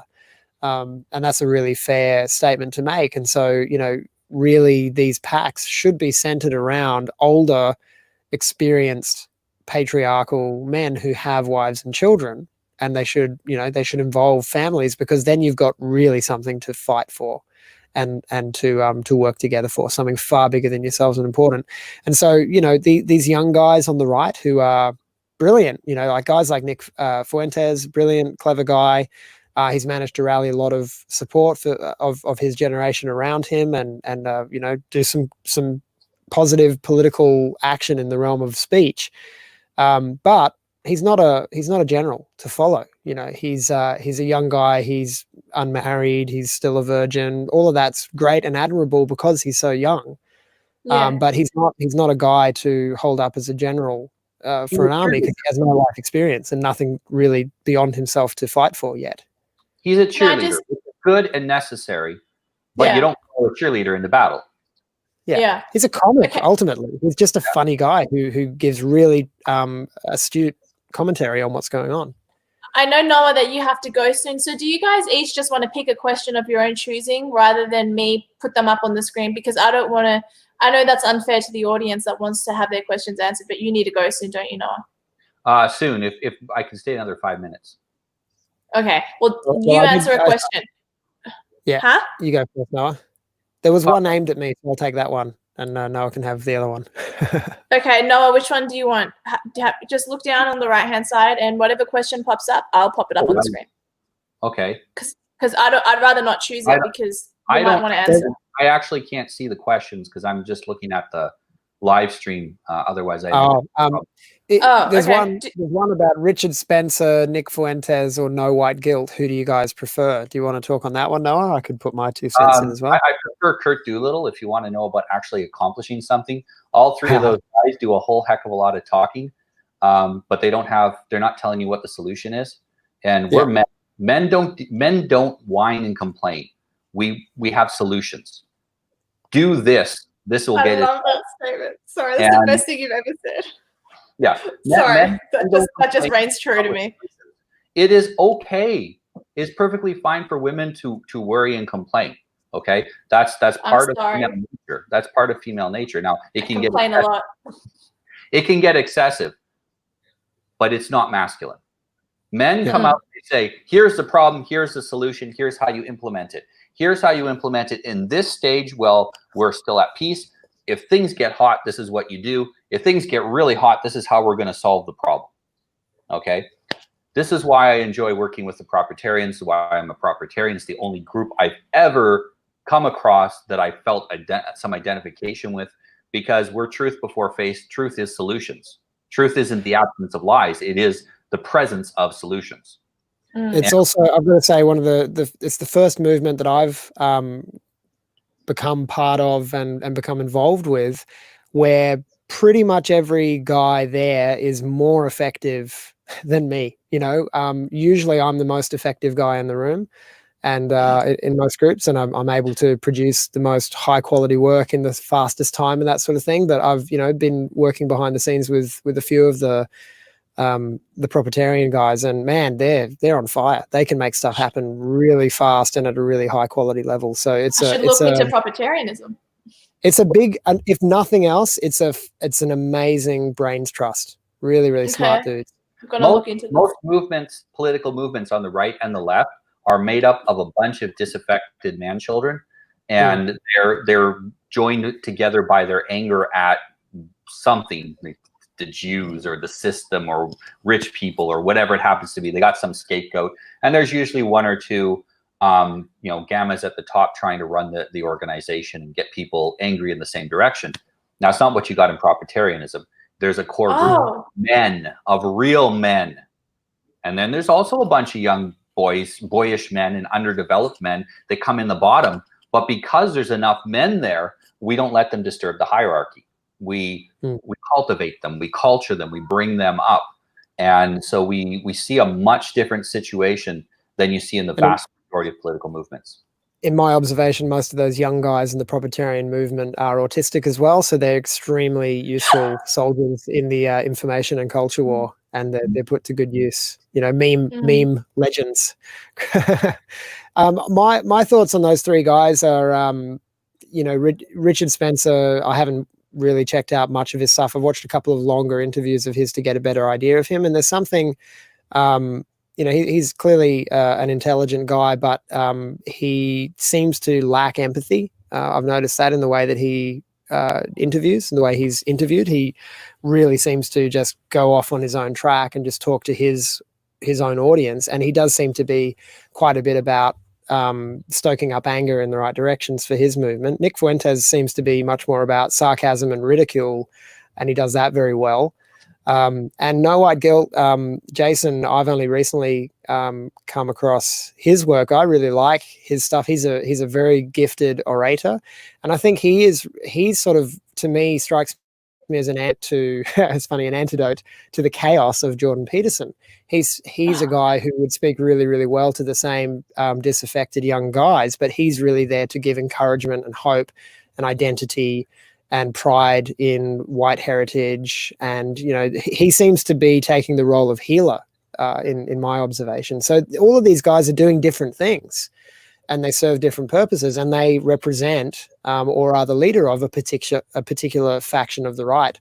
So it's often a problem when people, I'm sure that's not what Insane Hermit is trying to do here, but often people will try to get us to pit these different thought leaders against each other. And like we were saying on Adolf Hitler earlier, I can look at all three of these guys and say, here's what I like about them, here's what I don't like about them. Here's what I can learn from them and what I could synthesize from their success. And here's what I will never synthesize in what they've done because it disagrees with me, or I find it, morally reprehensible, or it's against my faith, or whatever. So you need to be able to look at the values of all of these people. But if I have to pick a favorite, it's Jason and No White Guilt. I like his work. And I think you bring up a really important point, James, is it's not that any of them are wrong. It's that it's all incomplete at the moment. And we're at a point in history where we can't be doing any more theoretical, incomplete discussions. We need to move on to the action phase. And the action phase, as individuals and as groups, that's where the focus should be. And so when you are watching one of these people, instead of taking James and I's word for it, critically look at what they're doing and say, are they identifying the right problem? Are they telling me what I can do about it right now? Not some theoretical in the future thing. What can I do about it right now to make me invulnerable to those problems? In propertarianism, we teach you how to be invulnerable to shame and guilt, and we GSRRM. James and I about that. That's where all of that comes from. That thought comes from that group of men coming up with these solutions, and it is really a group effort. We're telling you right now how to be immune to the attacks that we're under, because we're not going to be able to do anything more substantial if we're busy just trying to survive and just trying to get by one day to the other. We have to make ourselves in a position of strength now so we can project that out. Yep. Yeah. Noah, if you have to go soon, will you stay a little longer, James? Or are you guys going to... Yeah, I can hang into a few more questions if Noah's got to pop out. I promised to my wife that she could go off to the beach and have a quick swim. So. No, that's okay. So do you have to go now? Yes, I do. Okay. Take care, everyone. Bye-bye. Thank you so much. I appreciate it. You're doing a really good work in these interviews, and I thank you very much for bringing us on today. Thank you. I really appreciate that. That's very nice of you to say. Bye. Bye. See you, mate. Yeah, and I second his sentiment there. Thank you. Oh, thank you. Thank you. But women shouldn't be in parliament. Yeah. Do you want to answer Port Film Co-op's question? Do you want to read it out? Right. Read it out to me. Okay. Yes, sir. So much disavowing on the right. They live in fear of the left, but the left don't disavow communists. Why should the right be disavowing anyone on the right? You cannot please the left. Yeah, just the yeah, he's absolutely right as ever. He's a wise and very astute observer. Port Film Co-op, especially of Jean-Claude Van Damme films. That's his area of expertise. If you ever need to know anything about those, but yeah, he's spot on. And the thing is, it's just, again, it comes back to what you really adroitly pointed out before, Dia, about the need to go beyond these false dichotomies of like the left and right. It's a useful model, but it's very, very simple, and it doesn't give you a full account of things, And the same thing goes when you're disavowing a person. You're unpersoning them essentially. You're making a statement to say, I really don't want to be associated with this person anymore because I'm embarrassed by whatever it is that they've done. You know, maybe they've gone into a gay rainbow church and caused a scene, and then people get upset and they start saying, I don't know her. Things like that happen, but it's really coming from a place of fear for their own interests. You know, people act out of that very basic egoic self-interest that need to survive. And if their financial interests are under jeopardy because they're associated with someone like you or me, Dia, who have this wrong think, you can have compassion for why they disavow us, but it's not morally good or right to do it. And it doesn't make sense. You know, you can, I was disavowed that one time. We won't mention the individual, but like, that was upsetting. But you had my back. I mean, yeah, but to me, it's just a sign of saying, okay, this person is an untrustworthy child. You know, because they will throw their friends under the bus. They'll attempt to, not that it did, you know, it didn't do you any harm, but people like that will attempt to throw their friends under the bus to protect themselves from the mob. They're afraid of the mob, and that says to me that is an ineffectual, weak child that I cannot trust in a real life and death situation. So I don't want to have anything to do with them. So yeah, disavowal. And the other thing that relates to what Noah was saying before about solutions is the other thing to look out for in guys on the right are people who say, what we need is, who have all of these grand ideas about what's going to solve it, but they're not actually taking action. They don't actually have the whole thing thought out, planned out, tested, you know, measured and implemented in any degree. They're just there to tell you that they're a genius and you need to follow them, and the right will win if we just follow their genius plans. It's amazing how many guys there are out there like that. I haven't met any women like that yet, megalomaniac types, but there are lots of guys like that. Oh, okay. Next question is to me. Do I watch Jesse Lee Peterson? I don't as a consistent thing, but he has been one of the people that I think I wrote an article for the Unshackled about my seeing him and all that kind of stuff. But he's not someone. Wait, hang on. Not Jordan Peterson, Jesse Lee Peterson. Oh, do I watch? Sorry. I've had him on my channel. I love Jesse Lee Peterson. He's one of my favorite people. Amazing. Yeah. It's fantastic. I don't agree. I don't think he's got everything right theologically. I saw him interview someone else that I really like, and that's Ray Comfort. And when I saw how different their worldviews were, and they're both Christian, I was like, oh, Ray Comfort's sort of more where I sit regarding on the Christian spectrum compared to Jesse Lee Peterson. But as a rule, yes, I like Jesse Lee Peterson, and I do watch The Fallen State. Are you going to say something? I think JLP would just be such an awesome neighbor or a great uncle. He's just such a such a normal, simple guy, you know, like he's not a genius by any stretch, but he's a really open-hearted, warm-hearted, loving guy. And he's hilarious. I love the way, I love how boldly he just berates people. I love seeing him lay into Nick Fuentes when he's just like, I see you are a gamer. What is that? Does that mean you're in your mom's basement? Bear man. It's so funny. He's great. Yeah. Pissy Leaks Pete, I'm not going to put your question up just because the disavowing stuff, so we've already done like 3 things on it, so I just don't see the point unless you want to answer that. Can you see that on the side or not? No, if I can't, I don't know which one it is, so bring it up if you want me to answer it. All right. It's just that we've already done so much on the topic. I feel like it's unnecessary. We've sort of already answered it. If someone on the right had an association with a self-proclaimed racist, would you disavow? I have made a video on my channel saying it's okay to be racist, and I am a racist. So no, I don't disavow people for being openly racist. I disavow people for being assholes. I mean, I don't disavow, I just disassociate from them. I just don't want to have anything to do with them. And there's a difference, you know. Racism is not inherently hateful. And that's the mistake that so many people are afraid of, you know, being associated with the idea of racism.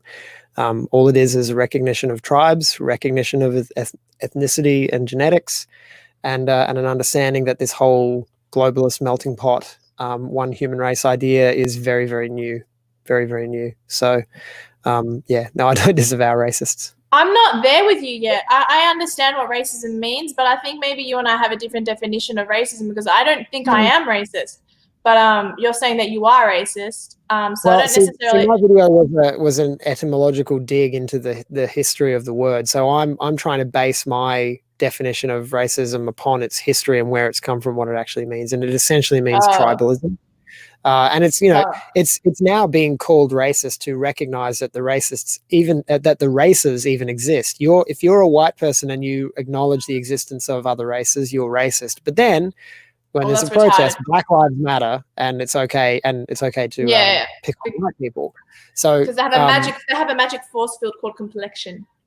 Well, there's just been this weird bubble in our history through the propaganda that we've been fed that has made us believe that racism is inherently hateful, inherently evil, and an anomaly and not normal. That this global multi-ethnic project is normal. It's not. This is unprecedented in all of human history, and it's a complete disaster. So it's obvious. If you can't say that now after seeing the results of globalism through the coronavirus pandemic and the lockdowns, and if you can't see it now through the race riots in America, then you're just not a trustworthy thinker worth speaking to. So race exists, and we acknowledge that. Any reasonable person acknowledges that. So then what are you going to do with that information? That's what's important to me. The terms like racism, they're not specific enough for me to make judgment upon somebody. Fair enough. FX Vegan. Hey guys, FX Vegan is going to be on my channel in the next couple of weeks. He's a smaller channel. He's originally he lives in Japan. Anyway, go subscribe to his channel. Why don't people take the good aspects of the left and the right? So the good aspects of the left is that they don't call each other out, I suppose, even though that's they do. They beat each other. Oh, yeah. Yeah. I don't know. What are the good? I'd like to know what FX Vegan supposes are the good aspects of the left. And again, coming back to the dichotomy, what does the left and right mean? Because to me, there are no good aspects of the left. There may be good people who are subscribed to the bad ideas of the left, and we need to bring them back. But there are no. I don't think there are any good aspects to the left. I think it's an evil, satanic worldview of lies and death, and that the right is ultimately a truthful, truth before face, as Noah put it, Christian, God-fearing movement. And so it's the light, and the left is the dark. I think it really is good and evil. So I don't. How do we solve the problem? We can learn from their effectiveness. That's what I would say, as we were talking, as Noah and I were talking about before. We can watch the effectiveness of the enemy and learn from that.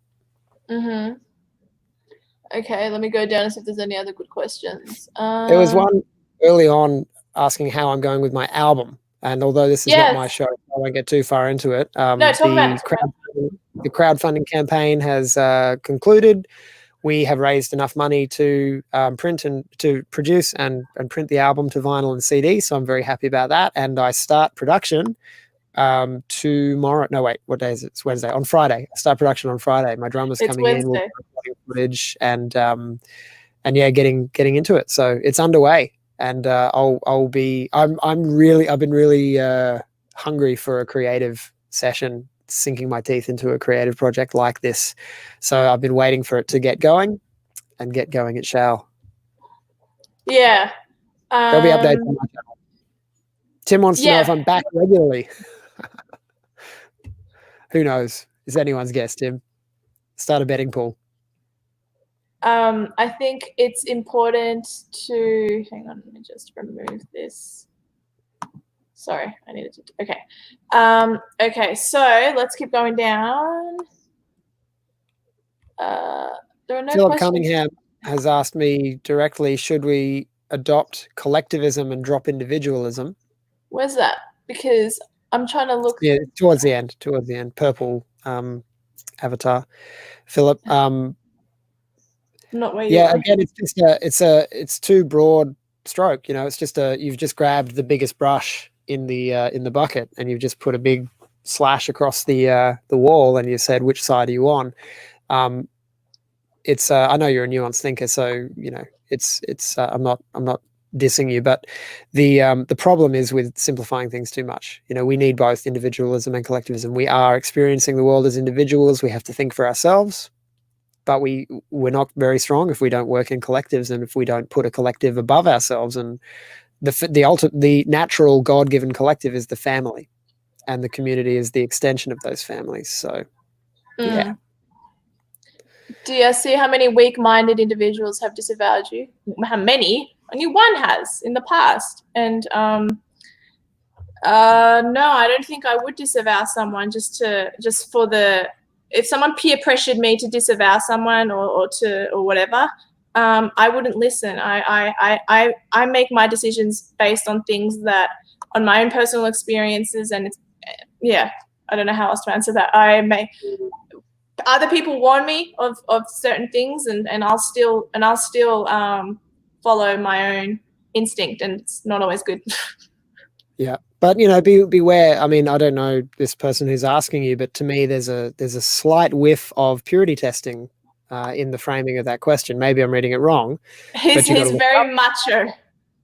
Right, good for him. But you've got to look out for those things, and so the truth is, I think, for both of us, Dia, that we've both grown a lot in the time that we've been broadcasting and being exposed publicly with our ideas, and our ideas have changed over time. Mine have. And I sure. right at the start, I got kind of surprised that I shouldn't have been. I was an idiot to be surprised by it, but I got surprised by the intensity of the reaction to some of my views from people in the sort of normie leftist creative sphere with my musician background. And at that time, I got so afraid that it was going to destroy my livelihood and all of that I, as we say, I cucked a bit, and I apologized and sort of took back and deleted a video. Now, since that time, I've discussed the same ideas from that video, gone much deeper into it, gone way more out on a limb, declaring myself openly as a racist who's not a hater, and I've gone way deeper since then. But at that time, as you're starting out, it's easy to get afraid, and so I do have compassion for the people who do disavow, even though I haven't done it. I don't agree with disavowing people. I think it's foolish, but I understand the emotional motivations and the material motivations. I'm a little frustrated that the topic is just disavowalment. So let's move on from it now. Yeah, sure. Yeah. Done. In your mind, where do you think we are headed? And can people break free from different groups and hating each other? Gosh, I hope so. I don't hate anyone. Although I want to. Sometimes I really want to, but I force myself to love people. Yeah. As a Christian. Can we break free from tribalism? I think is the essence of the question, and that in-group preference out. It comes in waves. We have lived in a time where there's been a large high trust society. Like where basically Americans, Australians, Brits, the Anglosphere can all travel to each other's countries and experience the same level of safety and a similar culture, and that has changed really, really quickly in the last few decades, where that trust doesn't exist anymore. And so now we have to, as a matter of survival, as we're seeing in America now, we have to band together into small groups who have high in-group preference and high in-group trust, and necessarily high out-group suspicion and distrust. So it's just how we're made. We're mammals, we're just part of nature, and all the animals behave in this way too. They find their protective group and they put where they have any capacity to choose, they put the interests of their group above the interests of other groups. So no, I don't think we can escape it, but I think we can observe it truthfully, and we can aim for a higher calling, a godly calling in that collectivism. And that's what we're headed for in the West. Oh, I just found Tim's comment. Yeah, wow, I was really high up. Okay, let's have a look. Going down. We might be done.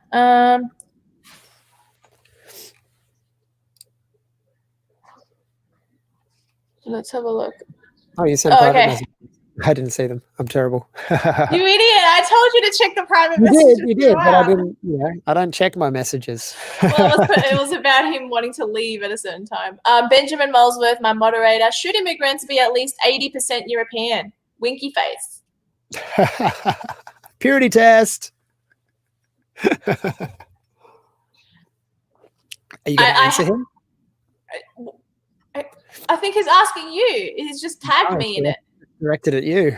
I believe that Australia should be predominantly European, and that the minorities should be, awesome people like myself. But like, yeah. Yeah, so 80% with a few exceptions. Maybe 79% is allowed with some proven merit. Yes. Maybe we make a 1% concession based on meritocracy. Exactly. Let's keep going. There's a juicy one for me, the new one from Philip. Put that one up. I can't see it. Hang on. You see them before I do, Philip. Okay. Whoops. I almost put them on timeout. Okay. What does that mean? Yeah, do you know kendo? If not, let's do it. I don't know how we do it in the with our geographical separation, and B with lockdown laws, but I did a little bit of kendo, squashi, kendoka, when I was young with my dad. But my martial art that I've spent the most time in, which is not a hugely significant amount of time, but it's relevant, is iaido. So the samurai sword drawing art, not the bamboo shinai combat art. But I do have a pair of bamboo shinai that I use with my sons often, and we have some armor, and we bash each other with sticks, and I teach them the little kendo that I know. Cool. Jovi Val has a lot of interesting questions today.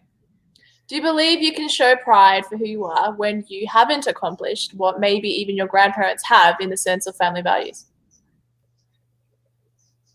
Do you think you can show pride for who you are? You can, but it would be sinful. Pride is sinful. Personally, I swing between. I don't dwell too much in pride. I definitely have my proud moments, absolutely, and I do have an ego that I need to keep in check, and I've learned. Yes, you do. I'm glad you can admit that. yeah, I certainly do. But it's not out of pride. It's out of usually the way knowledge. That comes off is out of frustration for me, because I am very intelligent. I'm an outlier in my intelligence, and it's a struggle for me to communicate with a lot of people. And it's frustrating when there are things that I see clear as day, or that make a lot of sense to me, that other people really struggle with. So compassion has to step in so that I don't become a completely prideful jerk that nobody wants to be around. Sorry, I'm smiling because I have an analogy. Keep going. I'll tell you the analogy in a second. Yeah, tell me that. But I also have my ancestors, my grandparents, pictures and medals and their family insignia and military insignia on my walls, because it's important to me to live up to the standards that they achieved. And I'm also constantly aware of how I'm not living up to my potential. It's almost pathological how much I dwell on that. So but none of that's the right way to do it. None of us know the right way to do it. We're all fallen humans. We will all have moments of pride and weakness, and we'll all have moments hopefully of brilliance and grace. All of those. I don't really relate to the pride thing. I mean, of course I've had pride in my life, but I hate myself more than I love myself. I feel like I'm so insecure about everything, and I do everything wrong based on my insecurity. But that's not what I was going to tell you. I was going to say that, have you ever seen The Big Bang Theory? I think I have seen it. It's a sitcom show. I've never watched it, but I'm aware of it. Oh, well, there's a character named Sheldon, and Sheldon is so smart, and he knows he's smart. And then he goes, I'm sad every day because it's like I'm living among dolphins, and I have a far higher IQ than everyone else. So when you were saying that, that just came into my head. That was all. That everyone else is a dolphin, and you're like, that guy in the wheelchair. I've heard other people who are exceptionally gifted in intelligence use Sheldon as an analogy for that experience, because although it's funny and it's we have to mock ourselves a bit, it's it's a bit of a curse, and it's almost a little bit like being retarded when you're very, very, very intelligent. It's a bit like being retarded. Albert Einstein didn't know how to cook. Like, he was yeah, very yeah. I retarded. don't cook. I mean, I when I put my hand to it, it usually seems to go well, but it terrifies me. You know, there are simple things that I struggle with because my brain is just wired a different way and is being used to process different kinds of information, Oh, you poor and is baby. attracted to processing different types of information. So I have no fucking idea to this day where the cheese grater lives in the kitchen. I will never retain that information. And so I look like a bumbling oaf at home a lot of the time because I don't know where anything is or where I've put anything. And this is part of, you know, just the way I'm rigged. So, yeah, Sheldon, yeah, the nutty professor archetype exists for a reason. Yes, it does. Stan Williams asks, how do we stop simps taking or talking nonsense, taking nonsense from hoes? So like, yeah. Just let them experience gene death. Let them learn it? Well, they are learning it. They're not going to have children, and their genes will die, and their simpishness will die along with their genes. So these things tend to right themselves. The main thing is don't let the simps be in a position where they can rape your women, because they will at first chance, probably, when things get tough. Oh, okay. This is interesting. If Dia is so pure, why does she dismiss the Mother of God? I don't really know what. Did you say you were pure? Huh? When did you say you were pure? I don't think I have, unless they're talking about something else. I don't think I am a pure conservative or a pure Christian or anything like that. I constantly say I'm a bad Christian because I am so poor. I'm so insecure. We just spent a huge chunk of the show tonight decrying the need for purity tests, and here comes the purity test. This is more a Catholic question, so I'll leave this for a different live stream if I ever do a Catholic one. But anyway, it seems that's a Catholic purity test that Dia thus far has failed every time. And I'm not even a Catholic. That's right, failed. And I don't want to be. That's the point of purity tests being stupid. How can we ever break away from tribalism when the burden is always put on whites only? That's a very good question. Can you answer it? We can't and we shouldn't. And the only reason why we're in this position now, as Svadanek knows, is because whites have been conned over multiple generations into giving up our tribalism. The tribalism is emerging now. It will emerge much faster than anyone anticipated because of the chaos. And so, we can't break away from tribalism, and nor should we, because, you know, this is the thing, this is why whites have been chosen over so many centuries to be the enemy, is because we're among the few groups who have the collective, high average intelligence to be able to create individualistic societies that offer individual freedoms, you know. But people who don't have the intelligence to maintain that system don't understand it, don't want it, will destroy it and take it away from us. So, we're the only ones who have been able to break away from tribalism, and it's actually proven to be to our detriment. It's harmed us. So we need to restore white tribalism. And not in a much better way, you know, in a better way than we're seeing many other tribes behaving. We can do it better. We can do it with that brotherhood that Noah and I were talking about, and that Christian basis. Have you seen the Tom Cruise movie The Last Samurai? There's a good philosophical message there. Yeah, I loved that movie growing up. There's a lot of creative license in the writing, a lot of historical inaccuracy, because I studied just for my own enjoyment the Meiji Restoration of Japan, particularly around the time that I was training to compete in Japan for this martial art that I did. And but I really enjoyed the film. John Logan wrote the script. He's a really good screenwriter, and it was a really well acted film. And the philosophical message about being able to learn from foreign nations is a really important one.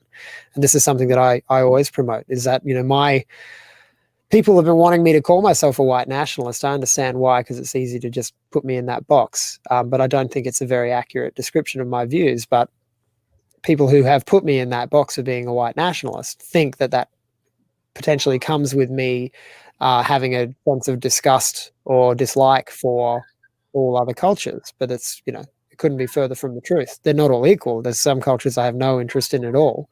But, there are some, like the Japanese culture, the samurai culture of Japan, Bushido, that have been attractive to me since I was very young. That's good. I don't think there's any more relevant questions.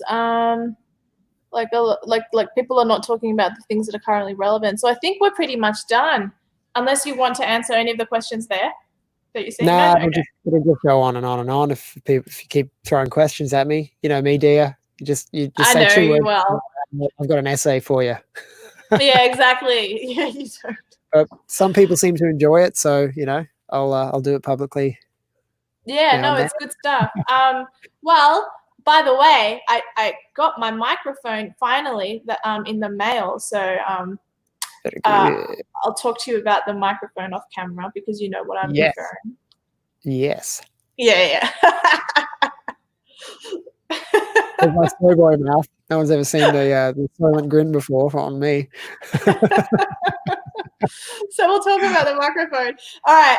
Thanks everyone for tuning in. I want to inform everyone that this Friday night at 7:30 p.m., not on my channel, but on Resolute TV, I will be moderating a discussion/debate between Ricardo Bossi of the All One Australia Party for the Eden Monaro position and Dean McRae, both who are my friends, both who are at some capacity my mentors. So it'll be very interesting.